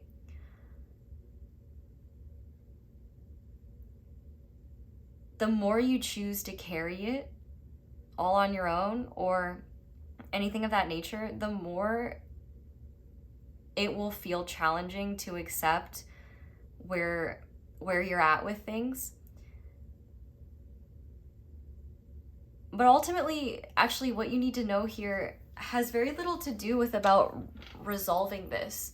You know, I feel like I might have been a little bit hard on whoever this authority figure is, but honestly, to be fair, they kind of seem to have gotten off light in terms of however they treated you. And also, considering they still seem to be hurting you, and you are either not seeing it because you or not feeling it, or just like brushing it off even if it does hurt, like all of that is what's really actually holding you down. Like, and there's something else, another reason why they can't give you approval, because if they gave you approval, it might set you free from them. And that's the thing, is like, they love you, but they hate how you make them feel about themselves. And that's not your fault. That's their fault. All you're showing them is where they could grow, where they could evolve, and where you have taken the lessons that they imparted on you and embodied them instead of just preaching them emptily. You will know what you need to do in these situations at the right time. And I do think there is a divinely guided element of healing when it comes to this situation, your own personal healing, this person's personal healing, and personal healing between the two of you. Whatever unfolds there, I think, is highly individual and unique depending on your circumstances, and also is something that goes beyond the scope of what I can really talk about in this reading. One of the things that I will say, or like I guess that I will apologize for, is like, technically, I guess if I was just like a streamlined reader, I could have just said like, oh, it seems like there's a dynamic with someone who is an authority figure in your life. But see, I can't do that because like I gotta just like if you don't know what the picture on the box is, which I don't, it's a lot harder to know what the puzzle you're making is going to look like or what it's going to show you. So I probably did a lot of deep digging into your subconscious that maybe was what was on your mind, but what was maybe influencing your thoughts and manifesting in odd ways, and how you choose to think and how your mind is helping your behavior. But you don't need to have it all figured out. It was never your job to. And I know you know that, but I feel like you use just hard work and productivity as a way to soothe the part of you that craves more expansion and understanding, and also the part of you that craves just like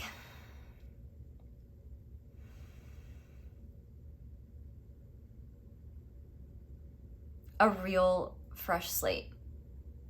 And the thing is that I think you've had some already, you just may not realize it, but like a true like fresh slate, I feel like that is possible if that's something both like, well, I guess it depends. You'll kind of know whether that is or not. Or maybe you don't know, maybe that's something you can just kind of see. I think ultimately what's meant, like, this is a much bigger thing than like a pair of talking hands on the internet that, albeit, does have some channel and skills, and horrible ability to stay on topic, but we always get back to where we're going. This pair of talking hands cannot give you, and neither can the divine really, because this relationship is a big part of your life, and a lot of it really is about gaining the wisdom to recognize that the most beautiful blessings, the things that are most meaningful and most fulfilling in life, are often not the things we crave and desire so intently and believe will be the key to our liberation or the key to make us feel like we're enough and we're worthy.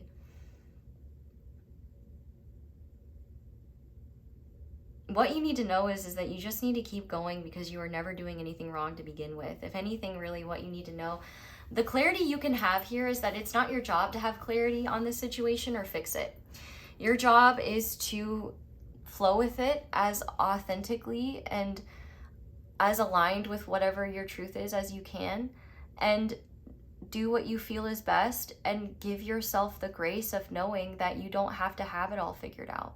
I think you simultaneously hold yourself to a standard that is unrealistic for any human being to meet, and at the same time have standards for this authority figure that are similar to the standards you'd have of a 6-year-old child that just ate like 5 pixie sticks, you know? Like, and that's not to say that this person is chaotic, but rather they're just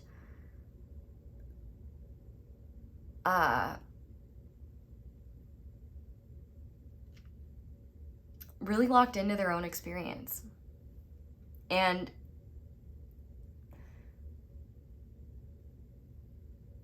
I think it's hard for them to see how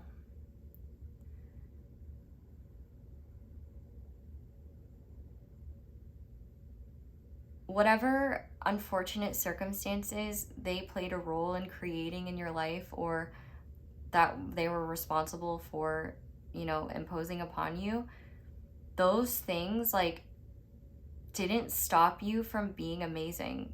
And also, if anything, the fact that you handled challenges with such discipline, grit, and tenacity, they would never admit it, but they could have never handled what they expected you to handle in ways that they couldn't have. And likely at a time when, number one, it wasn't your responsibility to, but also number two, you should have by no means have had to rise up to challenges like that, and you did anyway. And the thing is their internal void is not a representative of a lack of love here, but rather it's just it just represents the lack of capability of being joyful and proud beyond any sense. They love you whether you outshine them or not, like you do, but their ability to give you what you deserve, or at least what I feel you deserve, credit, acknowledgement, basic things that a parent should do. They can't do that because they don't know how to go beyond themselves. There is a void where a healthy sense of self and a level of emotional maturity should be. And, you know, that's just the thing. Like, age is just a number. You, though, you're not only headed in the right direction, but you're not meant to know things right now. And that's infuriating for you. I know it is. And I'm sorry. You're sat through all this for me to be like, the clarity here is that you're not meant to have any, and that's kind of the point. First of all, with issues like this, it's so complex anyway. And I think it is something you kind of have to give up to whatever you believe in, and also just kind of have faith in the idea that you'll take it one day at a time and just do your best and just, you know, continue to do right by yourself. And I think actually that's what's shifting is I feel like you've always done right by this authority figure, despite the fact that they have not always done right by you. And at the same time, I feel like you have you take on that, like, without realizing it, you take on that idea as well. Like, you have the highest level of expectations for yourself, but very little for them. Like, and you don't really see how the fact that they can't give you any credit is so much credit in of themselves, because when it comes to your excellence, they're actually speechless. In fact, the only thing they can say is anything to try to bring you down back to a level that would make them feel more comfortable. And it's really sad that because like there is love here, like it's love and pain coexisting, and that's, you know, the duality and complexity of human reality and life. I think, though, the point really here is to flow with it and embrace this as a greater mystery, because it is connected to other areas of your life, like career. And I think that actually what you really need to know about this situation is when the intentions behind your actions are to gain approval, specifically from this person, or actions based on what you think this person would say is right, you're gonna find that the results are pretty unfulfilling. However, I think that you're in the process of still figuring out what it is you believe, what you want to believe, what you find to be true. And that's how it's supposed to be. Because sometimes you will be able to apply guidance that they've given you, and it is helpful and useful for you, but you know when to apply that guidance. It's those times when you feel uncertain of yourself and you don't know which way to go, and survival needs and or just like stress and tension and just like the hardships of reality are just really getting on you quite intensely. And that fear creates a void where your normal solution oriented like perspective is, because you are someone that is like, you love to fix things, and that's great. Like, you don't like to wallow in things, you don't like to sit in painful emotions because you feel like they're not productive, but that's the thing, they are productive.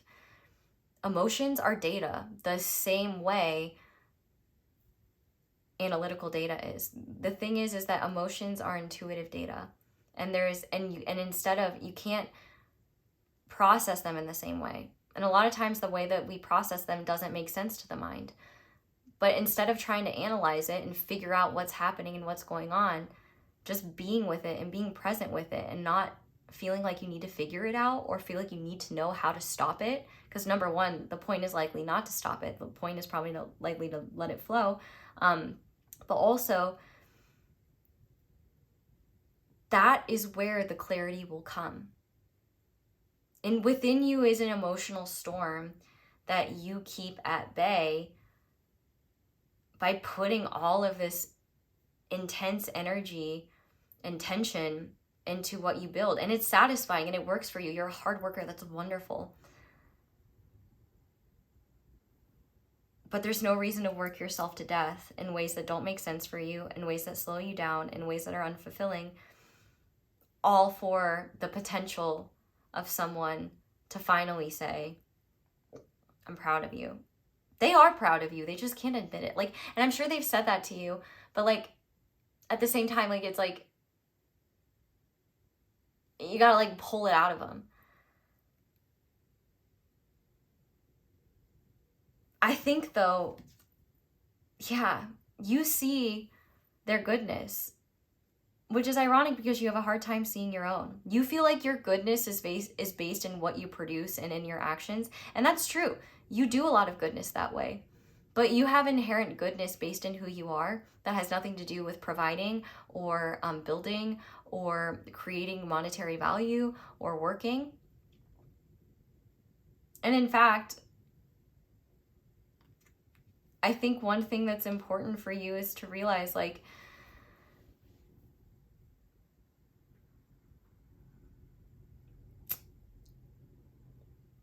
sometimes the most compassionate thing you can do is accept the discomfort of knowing that you've got to let someone have their own emotional experiences and not be there to soothe them and hide them and help them avoid them, placate them. You don't need the guidance of an authority figure. You only need the guidance of your own connection to self and whatever spiritual connection you have, whatever belief system that is. So whether you're religious, whether you're spiritual, or just whether you believe in yourself and your own ability to figure it out, that is what is going to lead you to great fortune, to the wisdom and the clarity you seek. And that will be what will help you realize, oh, that's why doing things the way I was taught to is so draining. That's why, like, I think you're gonna have a lot of awareness of so many patterns within you that have been unconscious for so long are actually rooted in this pattern of, like, existing in this template of, this is who I'm supposed to be, this is how I can be useful, this is how I can be worthy, this is how I can be loved, this is how I need to be. And you're exchanging that for, I don't know who I am.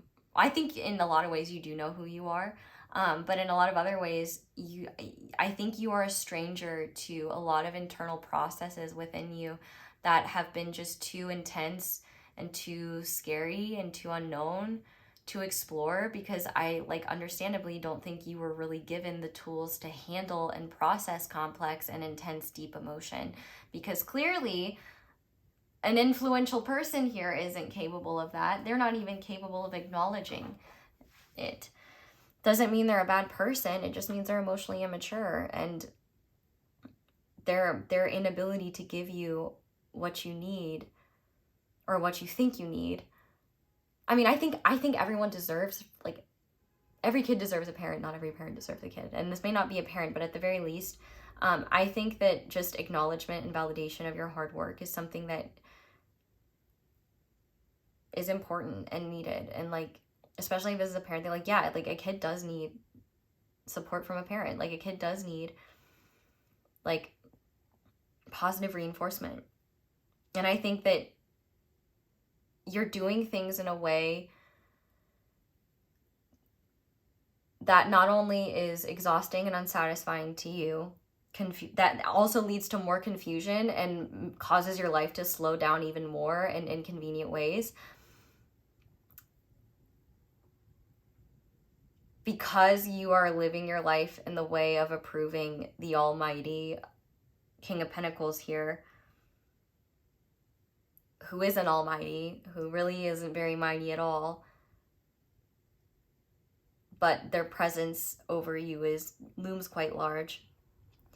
And it's really about recognizing, number one, the humanity of this figure in your life, because like I've said it over and over, and I'm gonna say it again, their inability to love you in the ways that you needed and to show you the validation, attention, and acknowledgement you deserved, which you deserve that. Like, I think kids deserve that from their parents.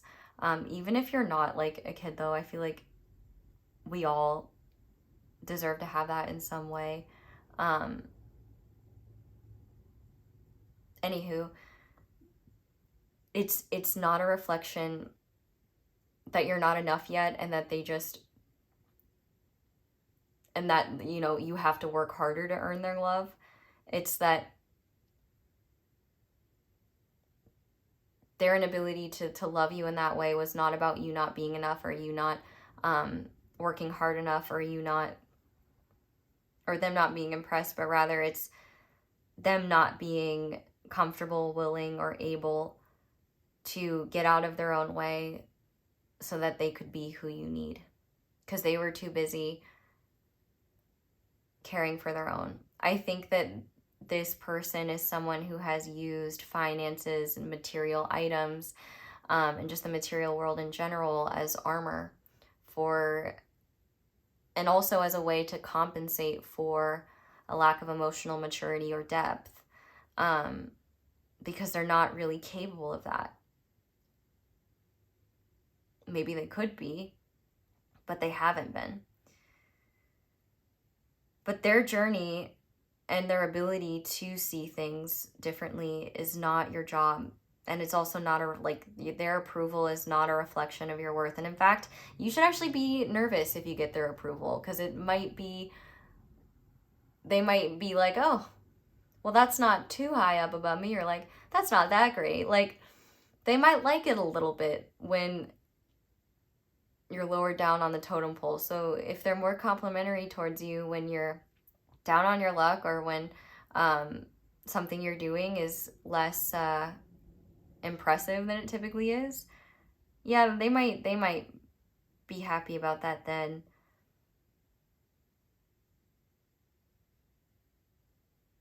But realistically, the clarity you need here is really that you don't need to work so hard. You really just need to stop trying to figure it out, and instead just start listening and see where that takes you, because you have powerful, incredible intuition. And this Temperance card here, I think that you have a deeply philosophical belief system that you have yet to really build out and expand upon. And once you do, it will be very profound in terms of altering how you move in life. I think that you're going to be a lot more balanced. I also think you're going to know, it's like you're going to be so secure in yourself at that point, because you have something more fulfilling than a parent's approval or authority figure's approval ever could be. You have genuine fulfillment from living a life well, based on values, principles, and ethics that have meaning for you, and by listening to you. And the thing is part of the reason why this is so like tense for you and why it's so hard is because, like, not only do you have pride and investment in being received well by them, but also I feel like you are somebody who typically does shine and does get praise in other areas because you're great. And also, I think like you underestimate just like how much wisdom you have, and also how much you've just been unaware of these cool processes happening within you and all this cool like inspiration within you. And this also this wisdom within you.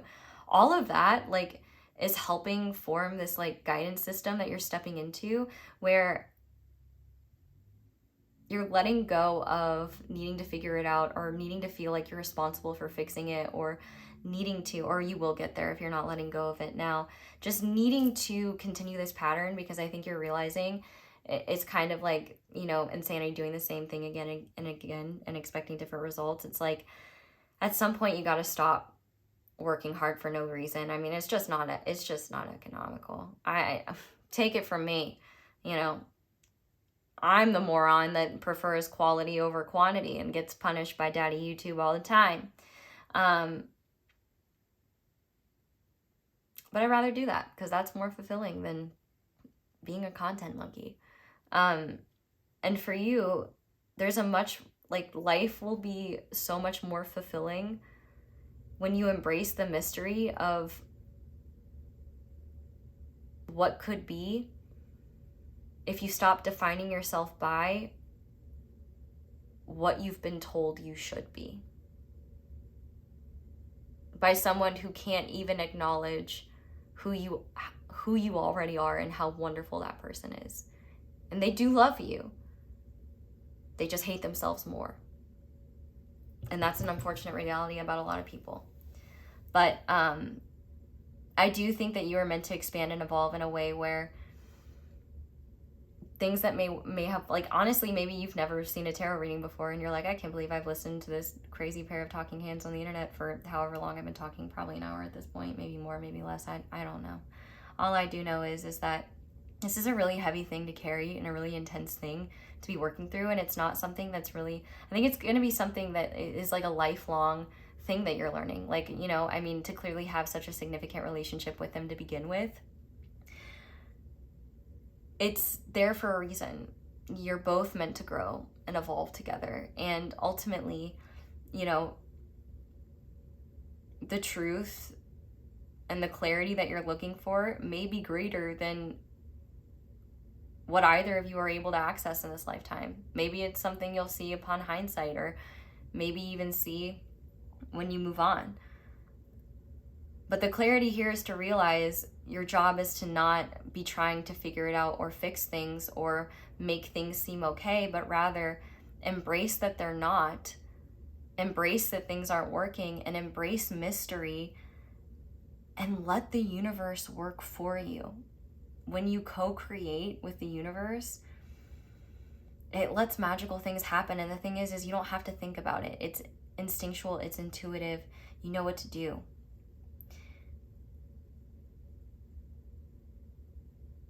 And it's this process of really having to go your own way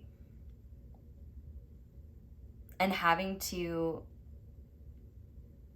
break those conditions you were placing upon yourself, and also see how they were impacting you, and also just flowing with this process that's not only going to bring you profound wisdom, but also bring you so much good fortune. Like, I think that there's a lot of beautiful things in your future. And actually, one of the things, like, if you're either struggling financially or like wanting to, or feel like things like either at work you're not getting the credit that you deserve, or you feel like you're just not shining, or like things aren't landing the way that you feel like they should, or they're not getting the response you expect, like, it's because there's no heart in what you're doing. Make the reason behind your actions meaningful to you, and with the intention of what is uplifting, or just what is true for you, what is important for you, what is inspiring to you, what feels meaningful to you. That will carry you so much further than trying to follow a template placed upon you by someone who hasn't even been able to be half of what you already are. And that's not an insult against them, it's just the reality. Like, I imagine it's got to be an interesting experience having someone that is so incredible that it makes you feel bad about yourself. especially when they're like your own spawn. I don't know what that's like, but I do know that it's probably weird, and complicated and chaotic. It's not something that I think you'll really ever fully feel satisfied with. I think it's just something that you'll slowly accept and find wisdom in. But also, if you are looking for goodness to enter your life now and soon, that goodness is not going to come from this King of Pentacles. It's going to come from you. And it's going to come from you saying, all right, we know their way doesn't work. What might my way look like? And also, what might Spirit have to say about that? I think one thing you do need to know is that you are expanding spiritually. And you might not even believe in like spirituality or psychic senses, but like it's just the wee way in which it's discussed. Like, we just don't have the scientific, like, everything we see as magic is a scientific process we haven't decoded yet. Science is magic, period. Science and spirituality are like, they go hand in hand. There are great mysteries, and I think that it's time for you to start studying those mysteries and learning a new way of study. It isn't streamlined. It isn't straightforward. You can't just do step 1, step 2, step 3, step 4. It's step 1, and then level B, and then floor 6, and then 2A, and then Narnia, and then the bottom of the ocean, and then floor 2B. It's a lot weirder. But then somehow you just end up where you need to be, and then you're like, oh, and you get this profound wisdom, and you're like, oh shit, it was never about that. And really what you need to know is that this whole situation is showing you where you're giving your power away, and where you're not living up to your full potential, and where you are leaving a giant void of meaning in your life because you're allowing it to be so strongly defined by someone who isn't even capable of living life at a level of emotional depth that you do. You know, the template of how they've lived their life, maybe it worked for them, but that's not how you operate. Like, you may be a part of them, but you are different from them. And one big way in which you are different is you need freedom to do things your own way. And you also need freedom to not be defined by the rigid societal expectations this person likely places upon you. Your value and worth is not defined in that. And I can almost guarantee the people that will love you most will show you that. And whether you have those people in your life yet or not, I'm sure I feel like it's those types of relationships in your life, whether they're present or future, that will kind of help show you how much this lack of receiving from this figure that is such a powerful influence in your life was never about you, and it was about them. And if anything, it's just really like, I think, like, I'm just gonna get into their energy for a second, and like because I want you to understand the complexity of they are proud of you. They do see how amazing you are, and it is so like deeply uncomfortable and upsetting and triggering to them. And I am gonna use the triggering. Like, this is probably the type of person that uses trigger as a way to like evoke reactions out of like young people. And when I say young people, I mean like young people. Like, if this is the type of person that likes to pick on people or likes to tease people and likes to get reactions out of people, they do that because they need to feel powerful. You are inherently powerful. In fact, if anything, you dim your power and give your power to this person, whether you realize it or not, because I think partially, number one, you want them to be who you thought they were when you were younger, and also you want them to be like, if they had that power and they know they have that power, then maybe they would use that power to give you what you needed. But it's just,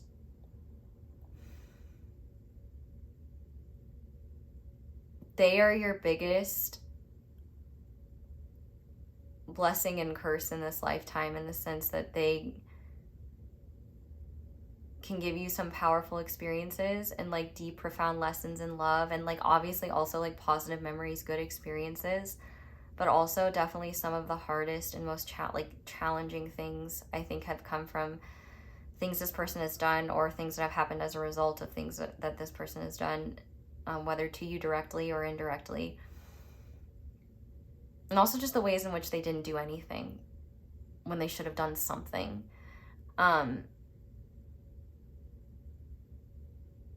You might be feeling like, when is my luck gonna turn around? When are things gonna get better? When you stop living your life according to the template of someone who isn't even happy to begin with.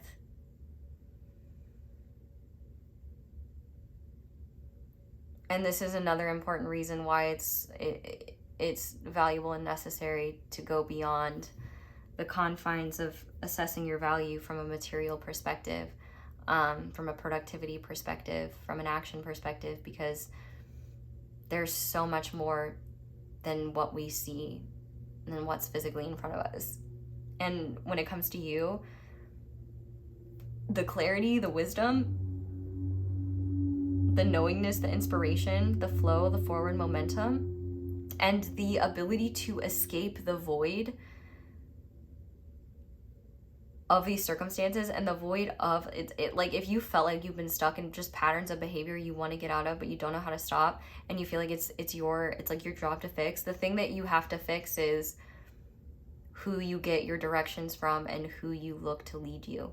You do lead yourself in some ways, but I think you massively underestimate how much power you still give over a lot of influential figures in your world. That being said, though, I've been yapping for so long, and I hope I've given you what you need to know. This is just like a really loaded reading, and that's not a bad thing. I'm happy to give it. Like, I hope I've done it justice, and I hope I haven't, I'm sure I've repeated myself a lot, but I actually think that's really important here, because number one, I think you are the type of person to dismiss. I guarantee you've dismissed things I've said multiple times, and there's probably things that like maybe you didn't want to hear or didn't like or made you feel uncomfortable. You probably felt like maybe there's some truth to it. And then also I think hearing the reasoning behind some of the things that I've said later, you're also being like, okay, maybe there's something there. And that's the thing, like the biggest barrier truly is just where your own ignorance is in terms of yourself, because of fully formed beliefs that you have about how you are. So letting go of those beliefs, I think, is important and something that's a process. But what I do see here is that you're gonna come face to face with those. Like, you're in a process of doing that. You have been and you will continue to be. But I do think there is a pivotal turning point that's coming up. And I don't know when it is, but I think it's coming.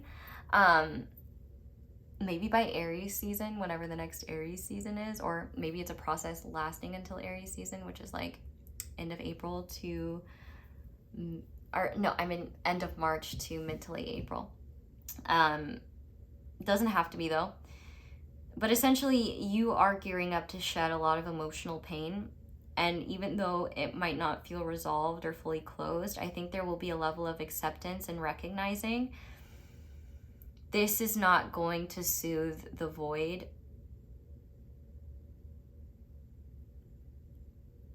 of what I feel I'm lacking and what I feel I need to earn. And also, this will not lead to any fulfilling outcomes that lessen any void that I feel here. In fact, if anything, it reinforces an internal void. It reinforces this, like, honestly, like, kind of bleak way of living where you're just kind of toughing it out on this idea that, like, I'm just gonna work hard and then eventually it's all gonna work out. But it's like, it's all gonna work out because you let go of feeling like you need to have to be in the driver's seat all the time, and that you need to have an answer for everyone, that you need to have an answer for the people who couldn't even walk your path if they wanted to. So they just don't have that capability, at least in this lifetime. But who knows? Yeah, holy moly. That is a message of messages. I don't even know if that made sense, but like, this is why I can't title my readings, dude. Like, I can set up parameters, but like, what's gonna come out, so it's gonna come out. So anyway, we're gonna do your guidance now. So to start with that, we have Grace. What do they have that I don't? The trigger statement is, what do they have that I don't? And the truth statement is, we are all special. Allow your inner critic to be silenced as you find the perfection in yourself and those around you. So I really think, especially like, I think Grace for you is about realizing, like, because I feel like this is like this king of, like, I think that what this authority figure, like, I did say the word trigger. Like, what do they have that I don't? Like, maybe they put more effort, attention, and emphasis into people that are not as close to you or that they don't have as meaningful of a relationship to. And that's entirely because they're not threatened by them and they get their ego fed by them. So there you go. Like, it's, what do they have? A presence that is non-threatening to this person that doesn't make them feel insecure.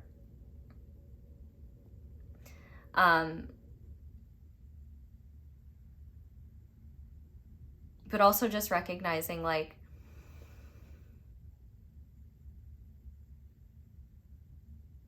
what you have is not who you are. Who you are is all you have at the end of the day. I don't even know if that made sense. My brain is starting to get fried, but what a good way to fry it, honestly. Aha! I fucking knew it. I'm so glad that I listened to myself. Thank the past for your lessons and leave it where it belongs so you can make the best of the life still waiting to be fulfilled by only you. And once again, it can only be fulfilled by you. You can have fulfilling relationships in your life, yes, and you can even make this relationship more fulfilling. But I think one thing that will make it super fulfilling will be liberating yourself from the need to have anything from them and realize, I've already gotten what I needed from you. And it's the wisdom to realize that the approval of those I give power to is not something that's good or healthy for me, and I should never give someone outside of myself more power than I do, even if they're the reason why I'm on this planet. They are just human at the end of the day. And like, to be fair, pick up a history book. Shit's been rough since always. People are just kind of starting to get into, like, you know, like, people are just starting to acknowledge that, like, mental health is a thing. And so a lot of the things that maybe some people can address, others can't because they're literally invisible to them until they see it. I don't know. Crystal, that's significant for you. We have Emerald. Spring, unity, vitality, which Aries season is in. Lush and reminiscent of the green of spring, emerald is known as the stone of successful love, stimulating loyalty, partnership, and friendship. Emerald opens the heart chakra, healing the auric field with unconditional love, hope, and joy. With exuberance and a lust for life, the emerald is a sign of new beginnings. Ah, yes! New beginnings and a fresh step in life, radiating health, prosperity, and vitality. Grow in the direction of your dreams and nurture yourself along the way. You deserve the riches that life has to offer you. And look, there's Sagittarius here. Sagittarius energy as well as Venus and Mars. So yeah, I think like all the things that you are, like all the things that you are looking for, it's like you're like, I can't get the things that I truly want until I have the approval to know I'm enough to be worthy of them. And really the point is saying like, nah, actually I'm already worthy of these things and I deserve to have them now. And like, I need to stop like waiting for that or waiting for myself to feel like I'm enough. But yeah, you deserve the riches that life has to offer you. Like,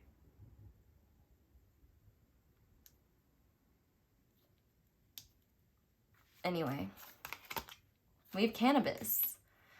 So that's interesting. Let's see what that card says. Maybe smoking it could be helpful. I'm obviously not going to encourage you to do something that isn't for you. But maybe like CBD or something like that could be helpful. I don't know. Let's see what this card says, because I'm not going to tell you to do something. I honor myself and put my needs first. With its flowering stalks and unmistakable leaves, cannabis has a reputation like no other.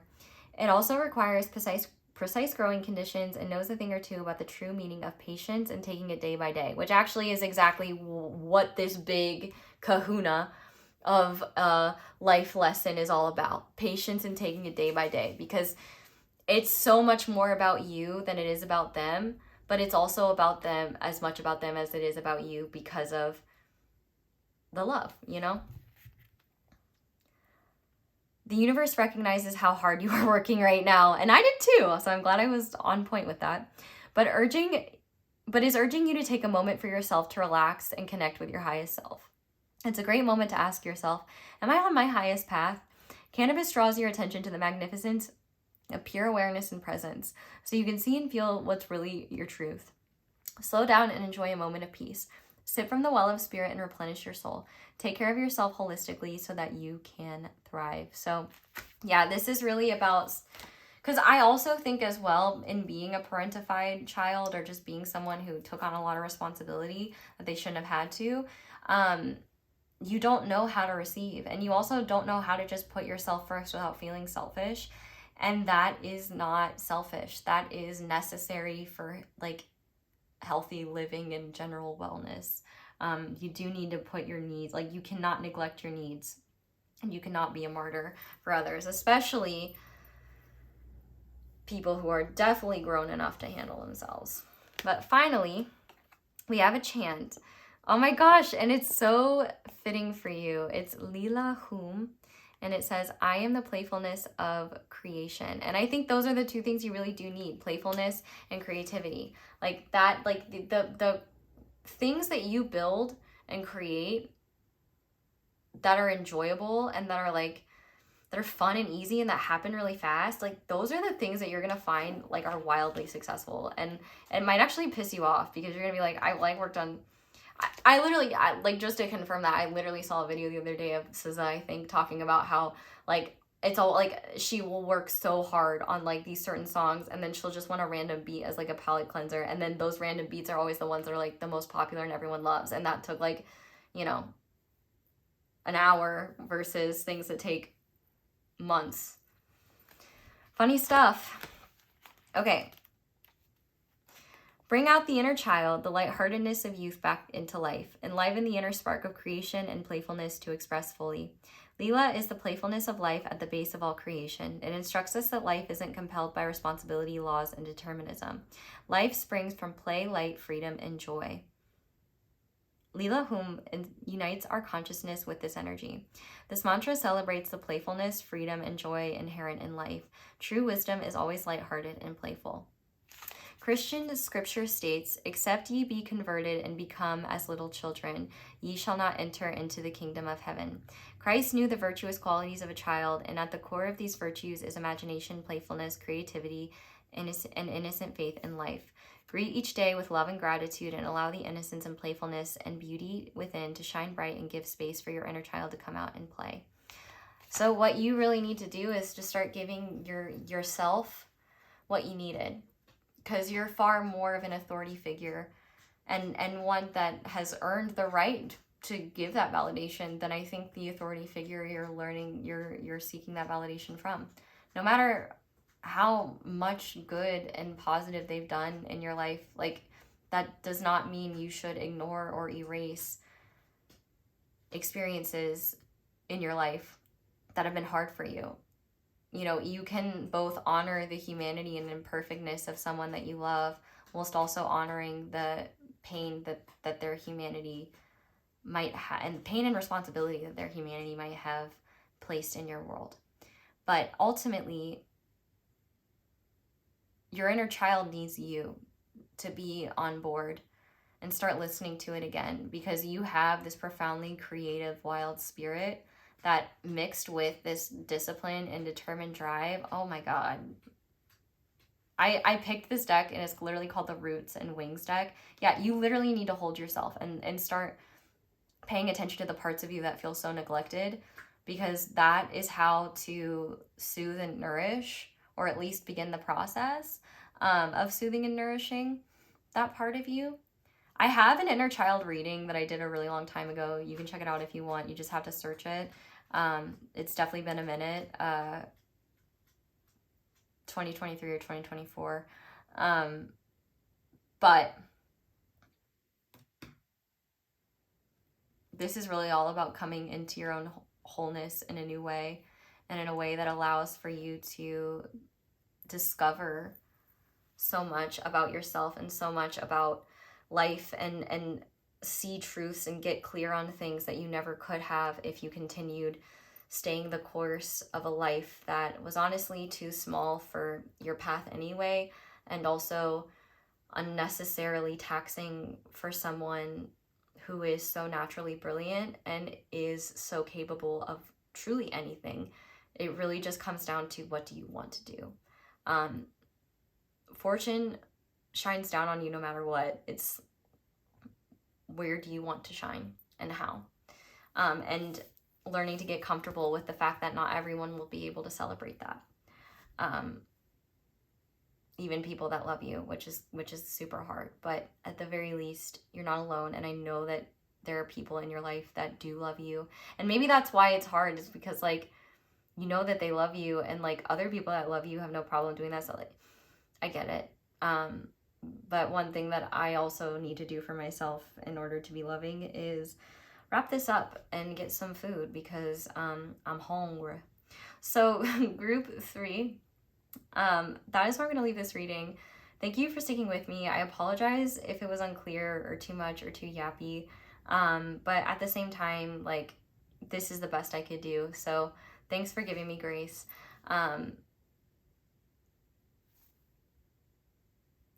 It would mean so much to me if you guys, like, thank you so much for, like, letting the ads play in the background while you do something else. If you can afford it, you should just get YouTube Premium, because it's way better and you never have to get an ad. But if you can't, like, just mute that shit and like let it play for the first 30 seconds is so helpful for me. So thank you. Leaving a like is super helpful. I've said a lot how to support me. All that stuff's linked down below. You can sign up for my email list. Check out my second channel. I don't think I have any videos. I will not have any videos up yet, but at the very least, you'll be one of the first ones there. Yeah, okay. Wow. My tank is empty. I did not know that, but yeah, I'm feeling it now. Oh, I'm feeling it now, Mr. Krabs. I'm going to sleep well tonight. Group 3, it was wonderful, though, and I'm really grateful that I was able to give you this message, and I just hope that I was able to give you what you needed, or at the very least, give you some sort of peace and acceptance in a lack of clarity. So I love you guys so much. Thank you for being here. Thank you for supporting me. Thank you for letting me read for you. I hope you all have a wonderful day or night whenever it is you're watching this, and I hope you'll come back and see me again soon. Bye!